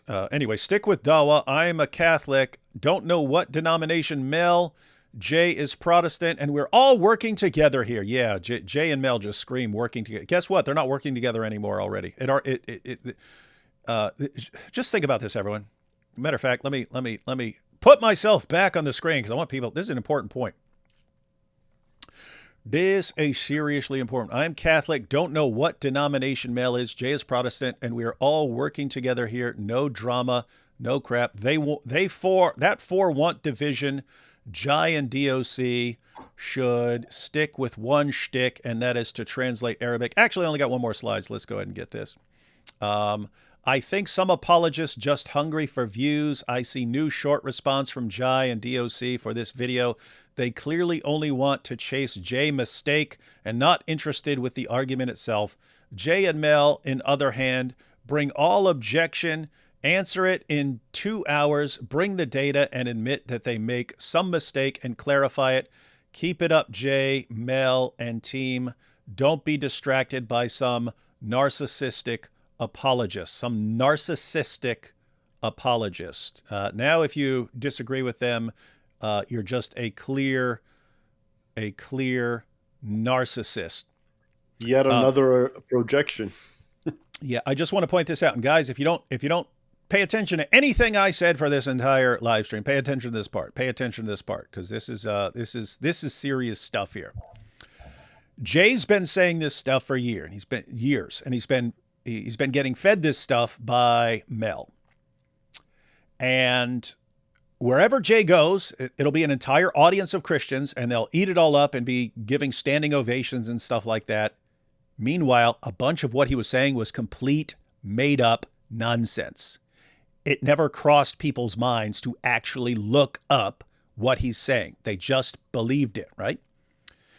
And eventually, Jai and DOC look up something that he was saying, right? Mahmad is, all the church fathers were talking about Mahmad as a title for Jesus, and everyone is using this, and it was so common and so on. That's where you get the word Mahmad. It was a title for Jesus. They look that up and say, this is completely wrong. There's no church father who called Jesus that. No one was using that. Where are you getting this from, right? But they said it much more politely than I just did.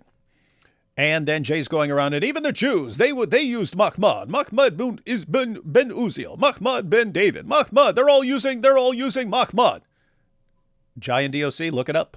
There's no one who uses this. No one. Where are you getting this from? Again, much nicer than I just said it. Jay, oh yeah, we stopped using that years ago. No, you were using it last month. So what's going on here? And then, yeah, we backed off this because the sources just don't say this stuff. And then Mel tries to defend the Song of Solomon stuff. It doesn't work at all. And then he has to say, I never said this. I never said that. I never said this. I never said that. Then they have to split. Okay. What happened? Why was there this huge fallout and these guys, and it blows up in their faces, and then they have to throw each other under the bus? Because something they said was exposed. Now, what I'm hearing from all the Nommo fans is we should never respond to these things. We're evil if we respond to these things. So what we should have done is let these complete made up things circulate until they became dominant. We should just throw away all the old ways of doing things, just exposing Muhammad. We should abandon all that and just say Muhammad didn't exist. We should all be doing that. We should be using Jay and Mel's arguments. That's what we should be doing. If we did that, and we didn't respond to it, we didn't correct it because we don't want to cause division. We don't want to cause division, right? So we don't want to respond to people who are saying completely false things. We don't want to do that. So we'll just let these things slide. We'll let these things slide. Let the Muslims catch it and embarrass them even worse. Yeah, and it wouldn't be this little fallout. And I don't know the details behind the fallout. This is just kind of what I've been hearing. I know that I've seen Mel throwing Jay under the bus. I never saw that. And then someone said that Mel's they're no longer working together. Something. I don't know the details, so you can correct me on any of that. But think about this. You're saying instead of nipping it in the bud, where if something gets exposed, it's a guy who said it, and the guy has been shown that he needs to correct what he's doing. You're saying we should wait until millions and millions and millions of Christians are all using this and then let it blow up in the faces, when it will discredit the entire Christian community, discredit all of Christian apologetics, discredit all of Christian polemics. And it shows that none of us are looking into this, and none of us will call this stuff out, even if we know it's false. That's what you're saying real good Christians would do? We just let this snowball until it's all of Christian apologetics, and this is our main polemic. Muhammad never existed. How do we know? Because Mahmad is Jesus and Song of Solomon. And it would just blow up in all our faces, and all of Christian apologetics and evangelism and polemics has been discredited. That's what we should wait for, instead of saying, Jay, you said this, it's wrong, stop saying it. I mean, you'd really have the fallout not just be between Jay and Mel, but like why would you want to do that? Why? Why wouldn't you want to correct it when it's just a person saying something wrong? Why would you want to let it spread to millions of people so that everyone gets embarrassed? Why? I do not understand, but I regard that as a serious, serious problem for all you Nommos who are saying, how dare you respond to this? You guys are weird, man. Weird. Oh boy. There was just one more thing that Mary sent over. Let's see. What's this? Let's see. This is from Psychedelic Elvis, who says, Muhammad of the 7th century is not the Muhammad of modern Islam. Muhammad of modern Islam is a straw man construct by Jesuit Catholic Freemasons to use as a proxy to subdue the world's nations. They got it. This guy figured it all out. We got us. The case cracker, the case cracker. Yeah, genius. Yeah, Raymond, I'm gonna go through super chats and stuff, but you've been on for several hours, and I'm used to going a long time. So if you want to share any final thoughts and stuff like that, and then I'll go through the super chats. Yeah, no, I think the main point, which you and I both agree with, is this Nommo business, as far as I'm concerned, has always been fine, if you want to believe that. But it's really spilling over, and it's becoming just very damaging and very negative, and it's just not even being used for its original purpose as a polemic against Islam. I've already said, I even told Jay, you know what, my belief is it's a weak polemic, but by all means, you and whoever wants to take it to Muslims should take it. I would respect that. I would support that. At least it's being directed where it belongs. But apparently, because no Muslim wants to hear it or cares or is at all affected by it, and because the no-mowers and the purveyors of it don't want to just put it to bed, and I get it, I understand, because they've spent so much time on it, they actually found people in a demographic that wants to give it some ear, which happens to be Christians.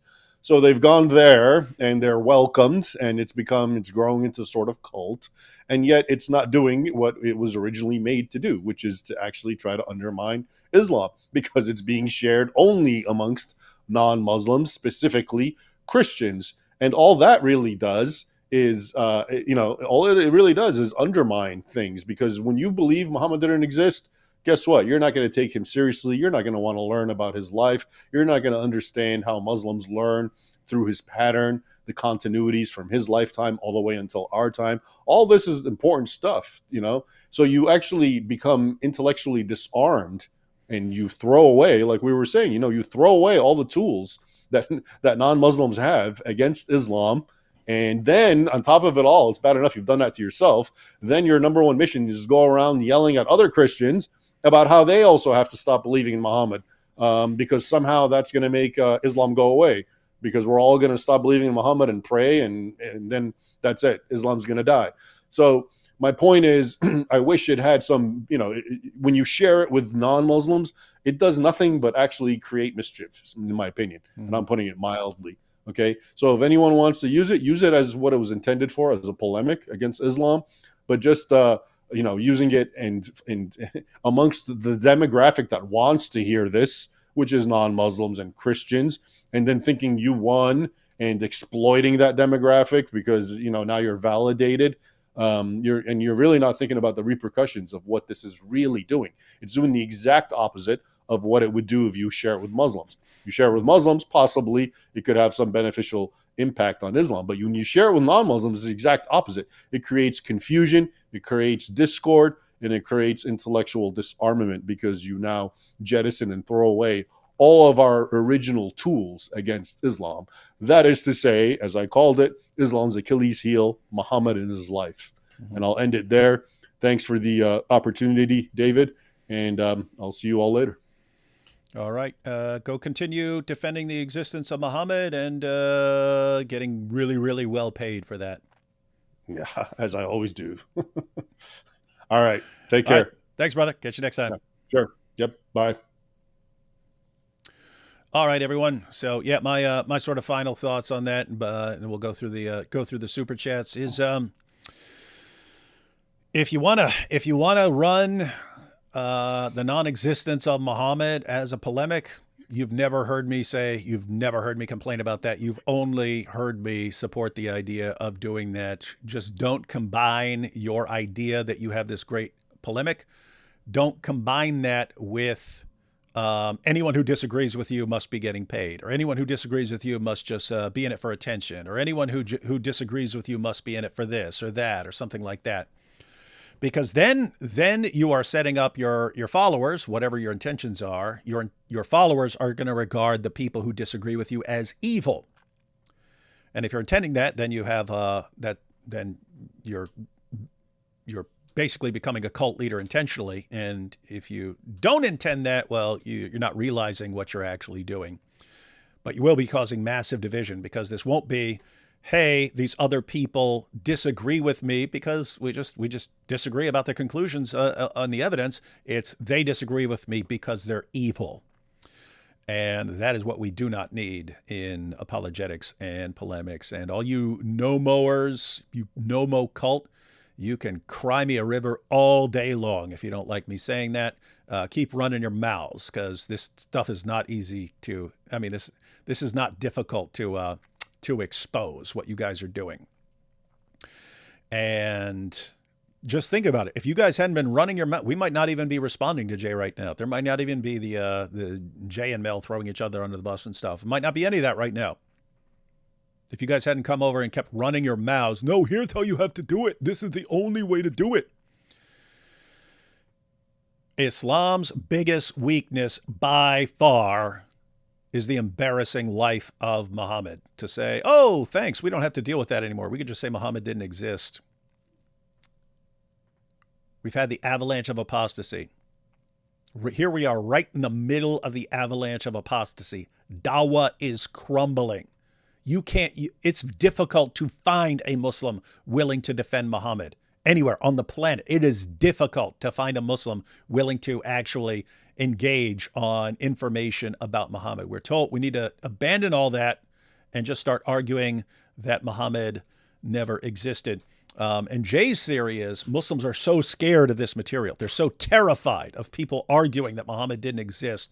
That's why they don't bother to engage with it.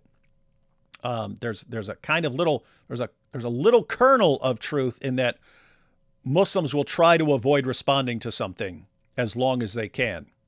But when they eventually recognize something as a threat to the belief of Muslims, they do respond. Look at the Islamic dilemma this year. They tried to ignore it. Once they actually saw it, like the confidence of Muslims was being shaken by this argument, then they started trying to respond. And now you can go look at all these guys. All these guys have videos on their channels trying to respond to the Islamic dilemma. Why? Their followers are in panic mode, going to their Dawa leaders going, we have no idea how to respond to this. And these guys are trying to respond. How many of these guys are responding to the existence of Muhammad? Are any of them responding to it? I haven't seen it. Why? Because their followers aren't coming to them saying, we've got a problem here. We don't know how to answer it. They're not. They don't care. So you've got the Dawa leaders, they don't care. You've got all the Dawa fans, they don't care. You've got all the Muslims, they don't care. You got 2 billion Muslims in the world. They don't feel threatened by this argument, so they're ignoring it. So what are the leaders of the Nommo cult doing? They're just going to Christians and saying, Christians, this is how you have to argue. Christians, you need to believe this. And Christians are cheering for them. Wow, what a powerful argument. And then they're going around to who? They're running around to other Christians. How dare you use any other argument other than this one that Muslims don't consider a threat to their faith at all? How dare you? How dare you focus on what is ripping Dawa apart at the seams and is completely crushing it and sending them running? How dare you take the approach that is completely obliterating Islam and causing the avalanche of apostasy? How dare you take that approach and not this other one, which doesn't seem to work at all except for causing division among Christians? That's what I'm hearing. Weird stuff. And you're a cult. All right. Let's take these super chats, ladies and gentlemen. From Steve. Advice for someone from Toledo dealing with Dawa. Kind of depends on if it's like just random encounters, or if it's online, or if it's at the Dawa booth, or if it's like a friend. But if it's a situation where you know you're going to be encountering the Dawa over and over again, and you can actually examine arguments and get back to people and so on.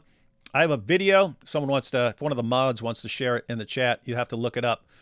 But the video is called How to Share Unpleasant Facts with Pleasant Muslims. And even though it's called that, and it's kind of made for having a discussion with like a Muslim friend that you don't want to, deliberately provoke or offend. How do you get all the same information across? But works perfectly for Dawa booths and so on. I would say learn the Islamic dilemma really well.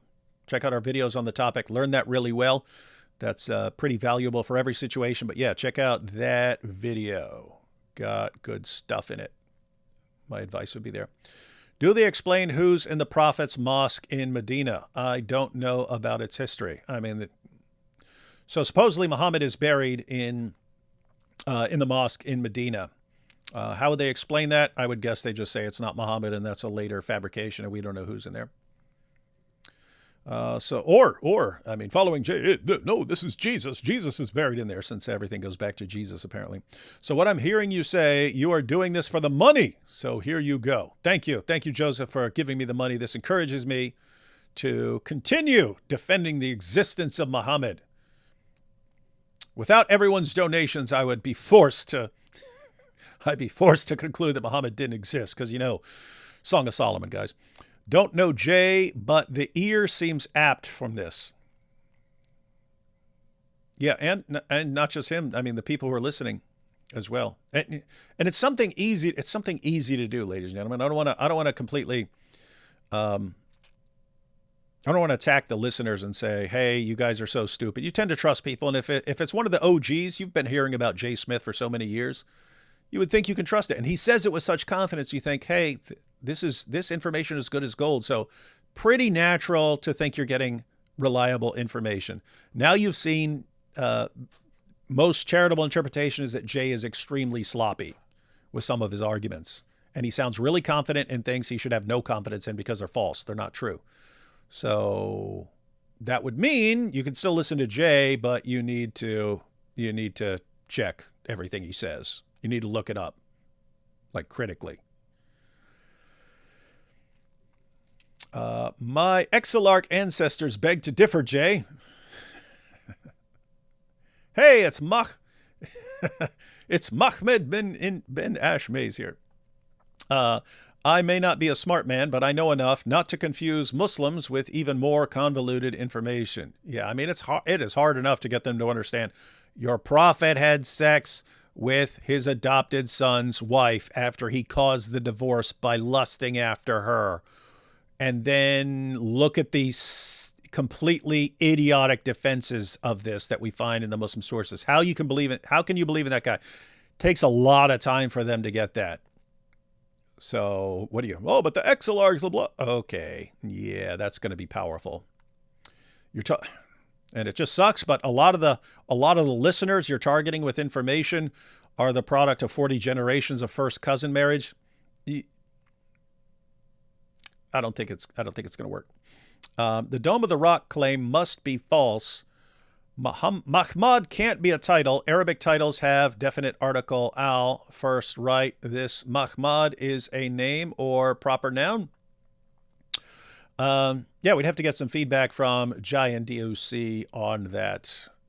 But the argument is that inside the Dome of the Rock, you have a mention of Allah and Muhammad and then a bunch of stuff about Jesus. And so the claim is that Mahmad is actually Jesus. It requires a ton of speculation, but whether it's actually ruled out as a title because of the Arabic, I'd have to consult someone more knowledgeable than I. Exilarch time of Mo, Exilarch time of Mo named Mar Zutra III. No joke. Zutra. For Raymond Ibrahim. Oh, sorry. I didn't want to keep Raymond here because, yeah, I don't know how late he stays up. And we'd already been going 3 hours. For Raymond Ibrahim, to what degree do the Islamic sources distort aspects of Momo's story, i.e. places, deeds? Well, that would actually be up for debate because the Muslim sources are actually contradictory on a lot of stuff. So it's basically, guys, we know for a fact stories were being made up, things were being embellished. We know that later leaders and stuff, if you had a political position later on, you'd have someone write a hadith for you and so on. So plenty of room for skepticism and stuff. We know there's embellishment. We know they're changing things. We know all that. That doesn't mean that the best explanation for the evidence is that Muhammad didn't exist. So, yeah, I'm sure we'll be going through that in the future because you have issues like the Petra Mecca thing and so on that we'll be taking a closer look at, since apparently the Nommos are not going to stay away from this. They're going to insist that we have to agree with them no matter what. So I'm sure we'll be revisiting all kinds of issues. In that debate versus you, Jay said we should not do this. I will get threats for this. No one touches Muhammad. Then 5 or so minutes later, Jay said that no longer gets threats. Traveling, they can't use David, Sam, Hatun, or Raymond's work for safety. They ask for Jay's work. Thaddeus caught it, caught it too in YouTube comments. So apparently, I haven't seen this, but so apparently Jay said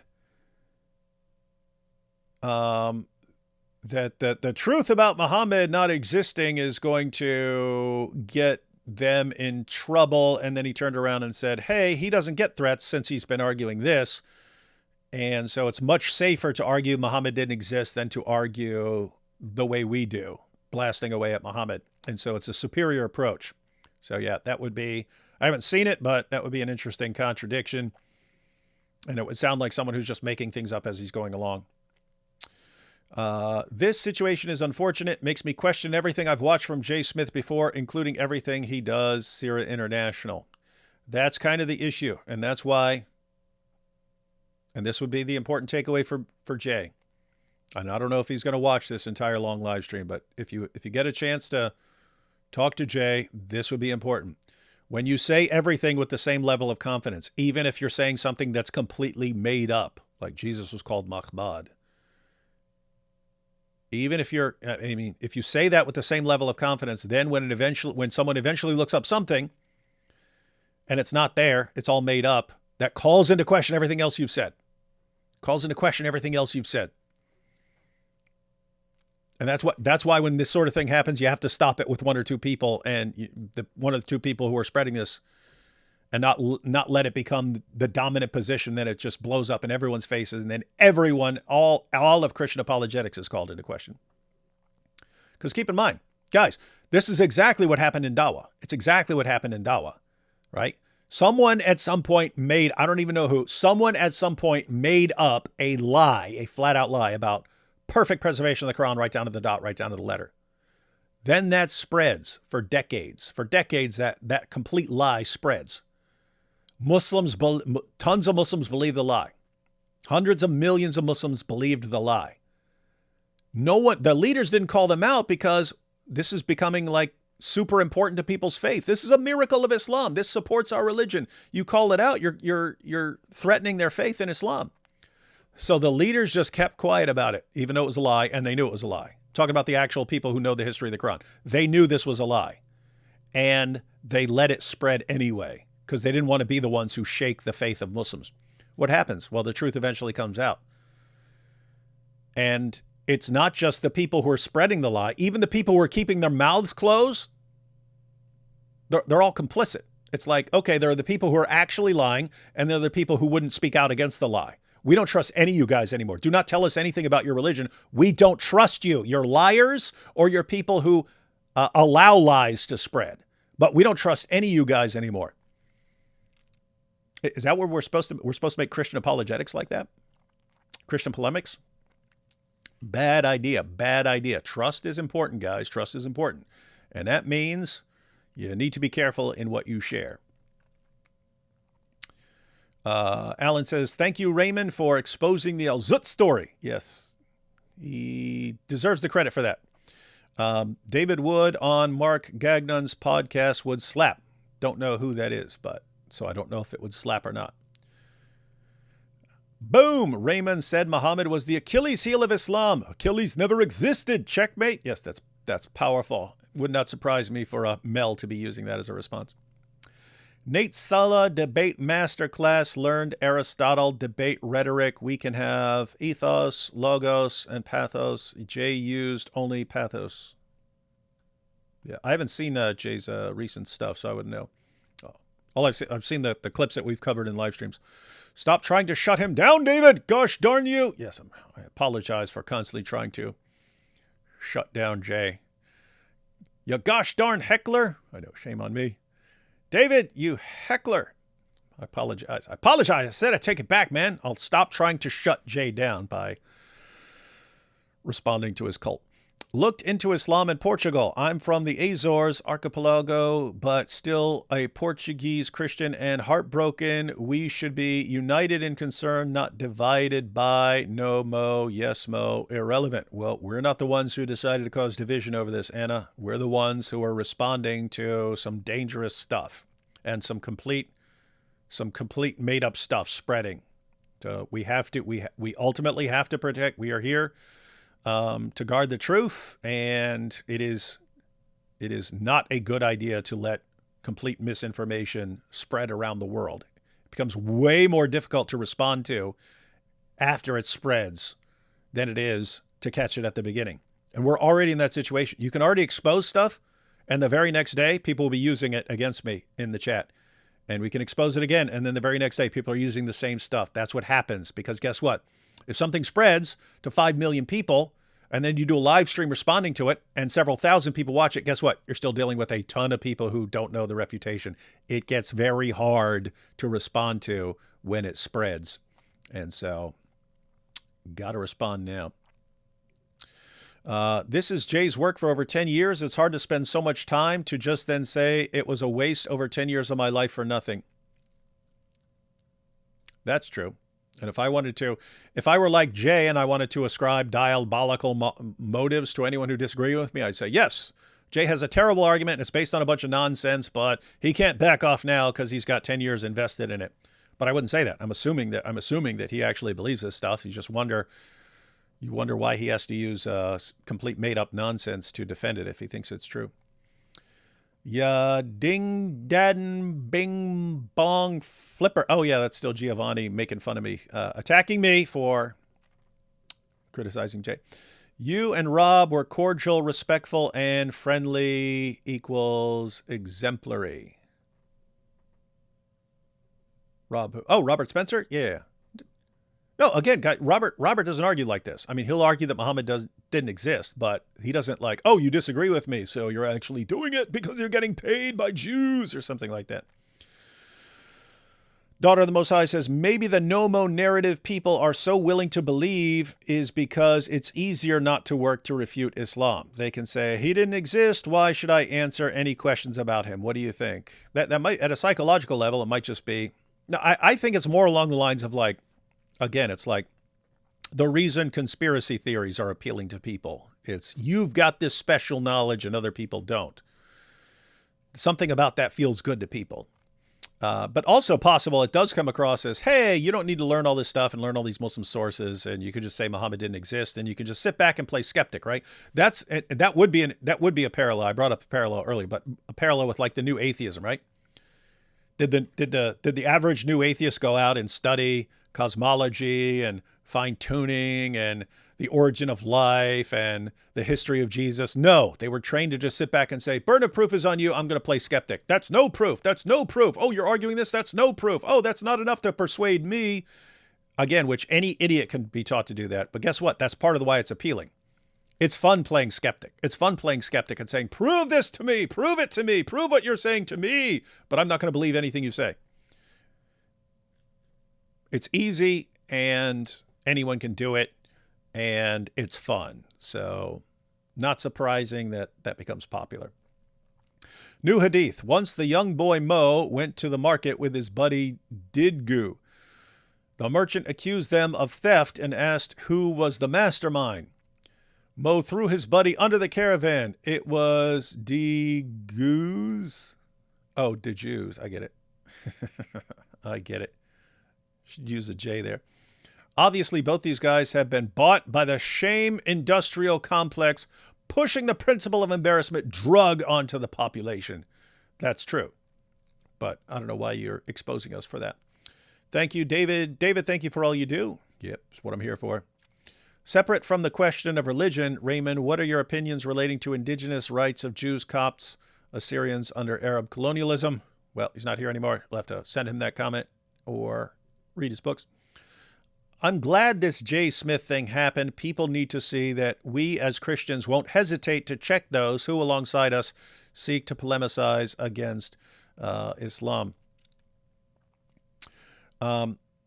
Yeah, and this is because I get tons of comments. Why are you guys causing division? Why can't this just end? Why can't you end all the infighting? No, sometimes you have to take your stand against people who are spreading complete nonsense. And they're like, but look, the Dawa guys are going to love this. The Dawa guys are going to love the division. They're going to think. Just think realistically here. The Dawa guys are going to love the division and the arguments among Christians. They're going to love that. What do you think they'd love more? That some people were arguing something and other Christians called them out for the misrepresentation and deception? You think they're going to love that? Or do you think they'd rather love Jay Smith spreads a bunch of completely bogus arguments around and all Christians mindlessly accept them and no one ever responds to it until Muslims eventually expose everything as a lie? And then no Christians spoke out against it. Which do you think they'd love more? Exposing all Christian apologetics and polemics as deceptive?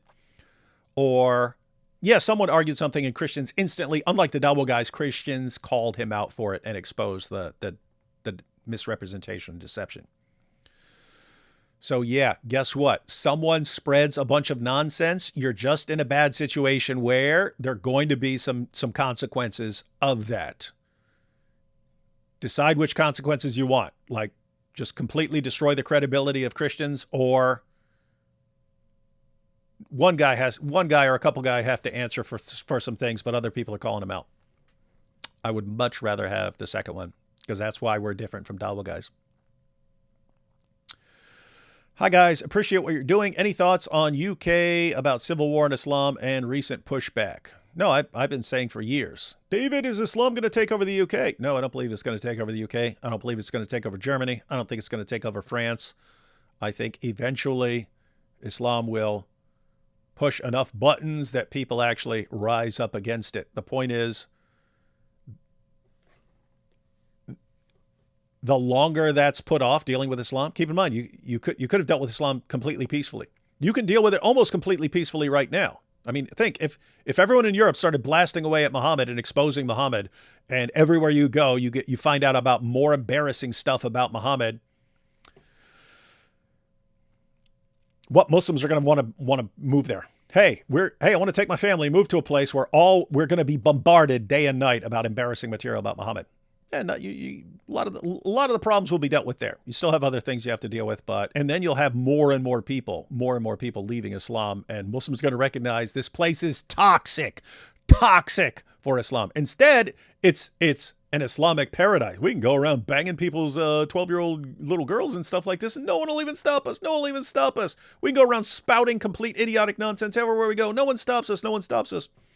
So it's a paradise to them. It's the greatest place on earth to them. We can go there, say and do whatever we want, and no one calls us on it.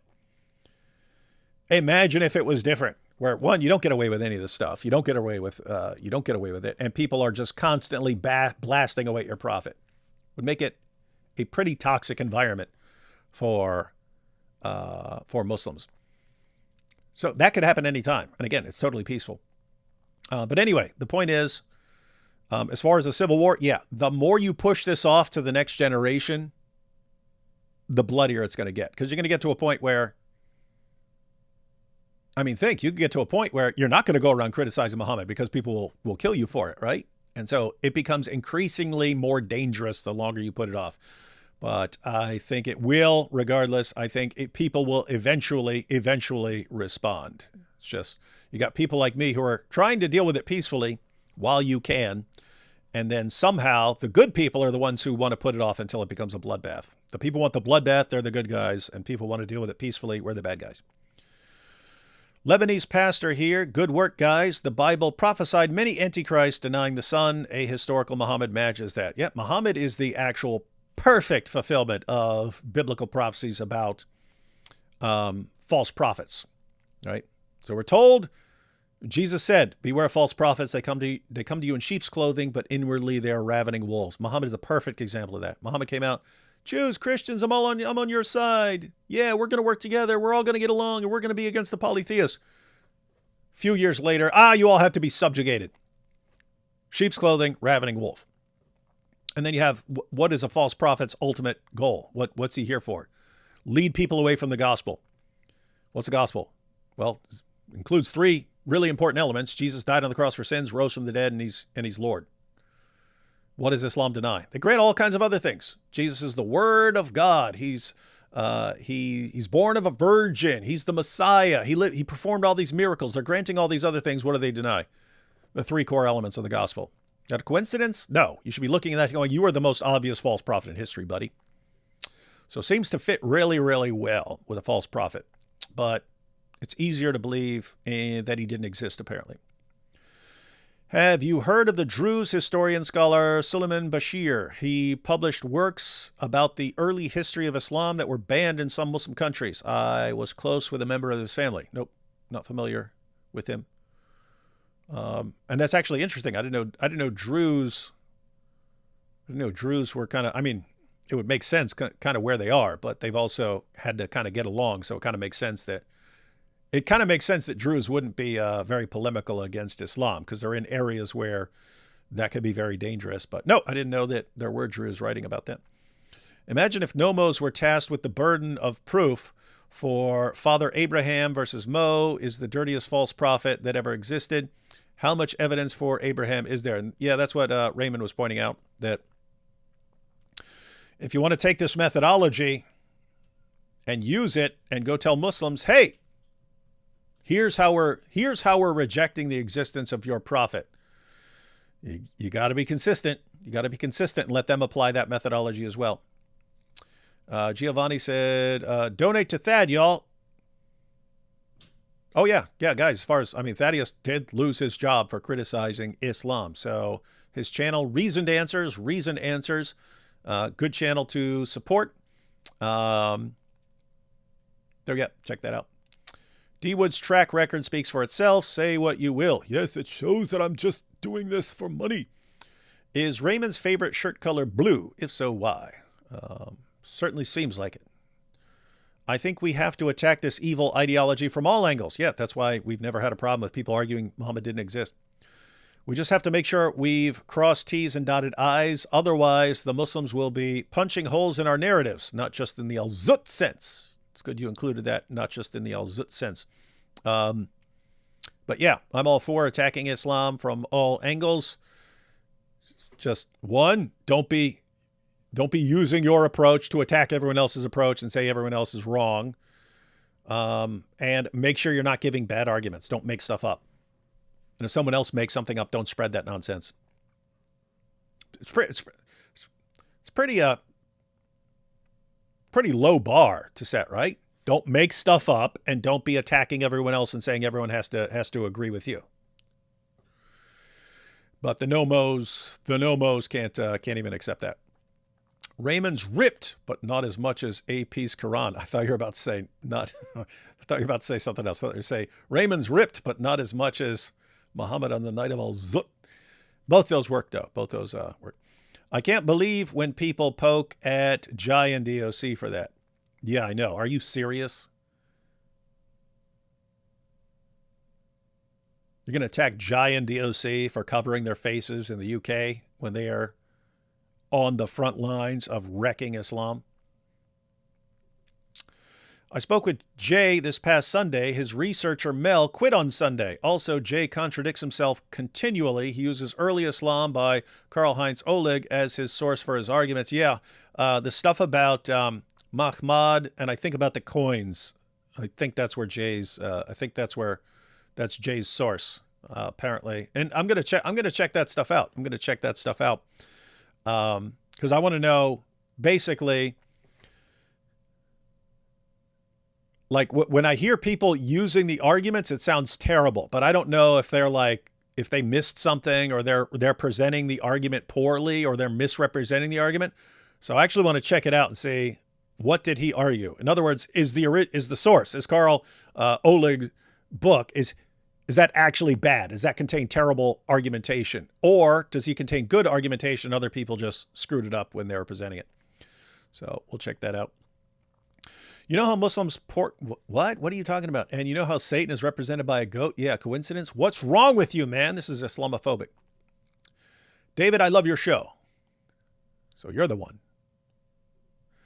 Is there any way to formalize the Islamic moral dilemma regarding Mo's conduct with Aisha? Is it the number one? It is the number one cause of Muslims doubting their faith. Project for 2026. The main project for 2026, well, it's going to be two. There's going to be the Satanic Verses, popularizing that. And don't worry, I'll do all the work for you. You guys just have to roll with it.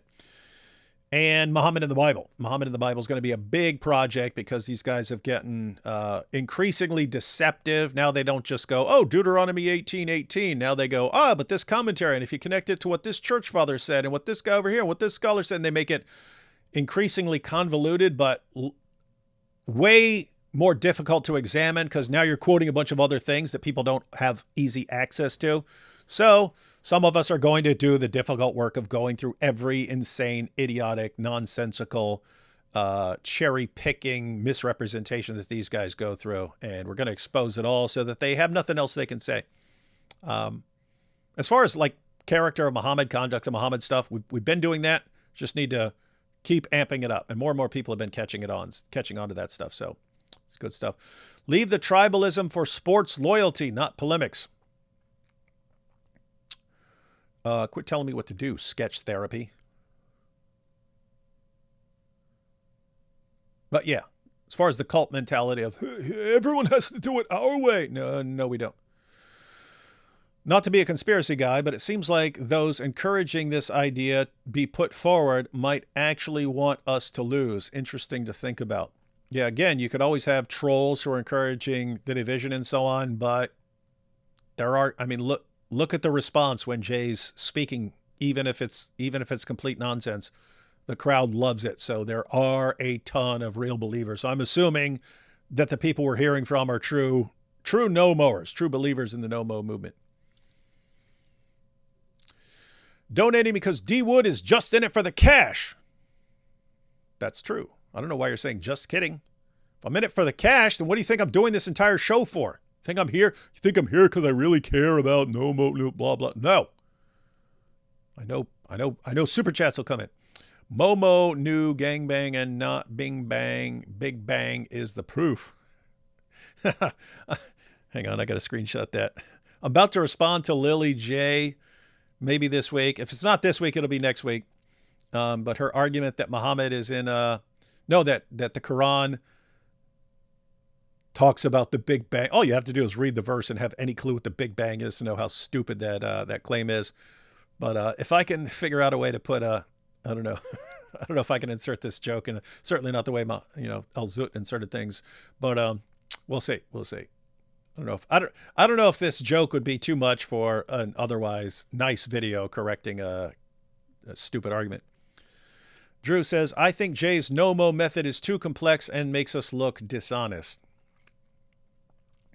Yeah, especially when you're giving terrible arguments. Guys, I've said it a million times. There's plenty of room for skepticism about the Muslim sources. And you can dial up your skepticism and say, I don't trust any of this stuff. Along the same lines of what I was just saying about like Christian apologetics and compared to Dawa. When the Dawa guys make stuff up and then spread lies, and some of them know that it's, when Yasser Qadi was saying the Quran's been perfectly preserved from the time of Uthman to today, and there are no two manuscripts that differ in even one letter. He knew that was a lie when he was saying it. He knew it. So there's an example of someone who's like completely lying. He knows he's lying. How do I know? Because he'd written books beforehand. And he wrote the book on the sciences of the Quran before that. He knew there were variants. He knew that. And he lied because that's what Muslims wanted to hear. So you've got liars and you've got other people who they're not contributing to the lie. They're not deliberate. They're not lying. They're not saying it. But they're just letting everyone else lie. And they don't want to be the guy who exposes the lie. Well, what happens after that? You step back, and once it's exposed, you all seem like liars. Even the guys who weren't telling the lie were complicit because they're not correcting the lie. So we don't trust any of you guys. Right? Similar concern here. If you're spreading actual bad information, terrible arguments and so on, and it spreads and people don't correct it, then we all are going to look dishonest. Now, again, you can present the actual arguments. You can present actual arguments in favor of the claim that Muhammad didn't exist without making stuff up. But that's why I'm suspicious. That's why keep in mind, I haven't been following all the stuff. I haven't read all the latest books claiming that Muhammad didn't exist. I don't trust the position, and I trust the position that Muhammad didn't exist. I trust it less and less over time. Why? Because, as I pointed out, What would be most compelling to me is if you came up with a good alternative explanation. Here's a better explanation for why we have all this stuff. I wonder if we're supposed to believe that Muhammad didn't exist, what's the better explanation for all this stuff? And when they give arguments and we look into the arguments, it's a bunch of made up stuff. And so I think, okay, you can't put together a better explanation. And the more stuff you have to make up, the less I think that it's even possible that you're going to come up with a better explanation. Which means I'm thinking you're maybe never going to come up with the better explanations. Why should I take that seriously? So that's the situation now.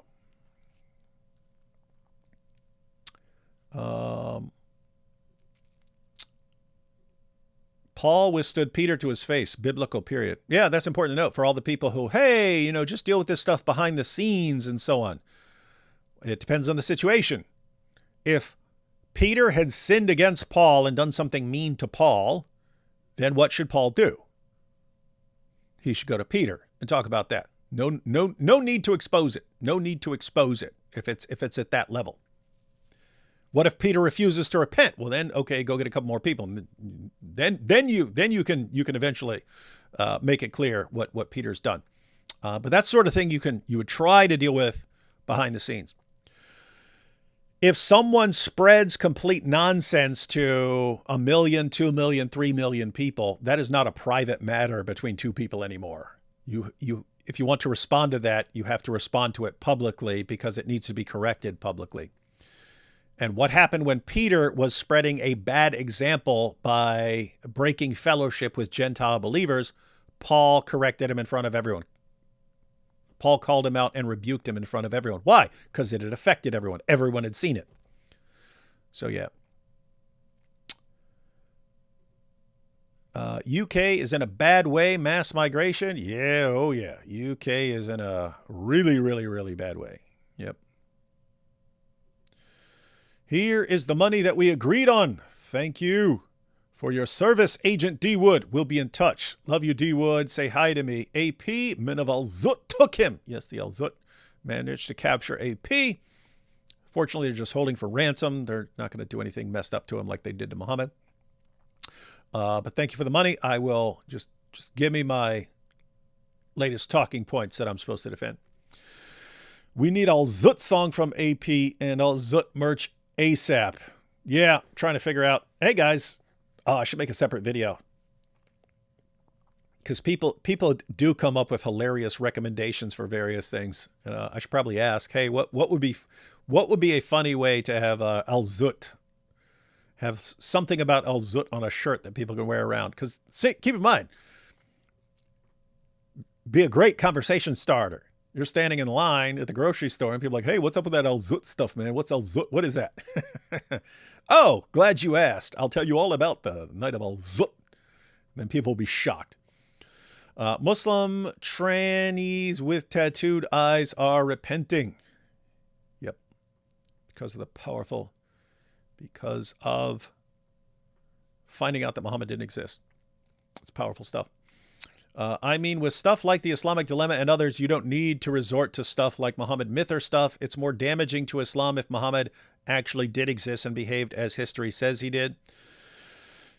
Yeah, and it's just easier. It's way easier to learn a detail like Muhammad and Aisha or something like that and go with that than have to make this convoluted case that Muhammad didn't exist. If you actually had a really good case that Muhammad didn't exist, I'd say, yeah, I'll go with that. But I haven't seen such a powerful case. Any update on hijab or Ali Dawa? Haven't been paying much attention to them. I think Muhammad Hijab has a fight coming up. When's that fight coming up? Is that this month? He's fighting some old politician.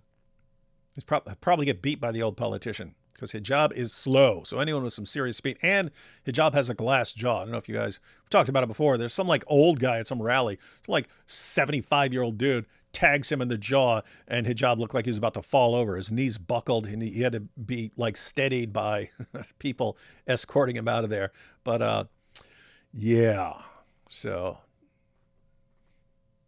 makes sense for him to fight an old politician guy. And AP got Al-Zutted. Again, just taken for ransom. As long as we pay the ransom, nothing will happen to him. So that's good. All right, everyone. Thanks for joining. Trying to think if there's anything we didn't cover, but I think we covered everything. I mean, there's always more to cover as far as more arguments and stuff, but yeah, looks like sadly, looks like we are going to have to spend some time going through more arguments, presenting more problems.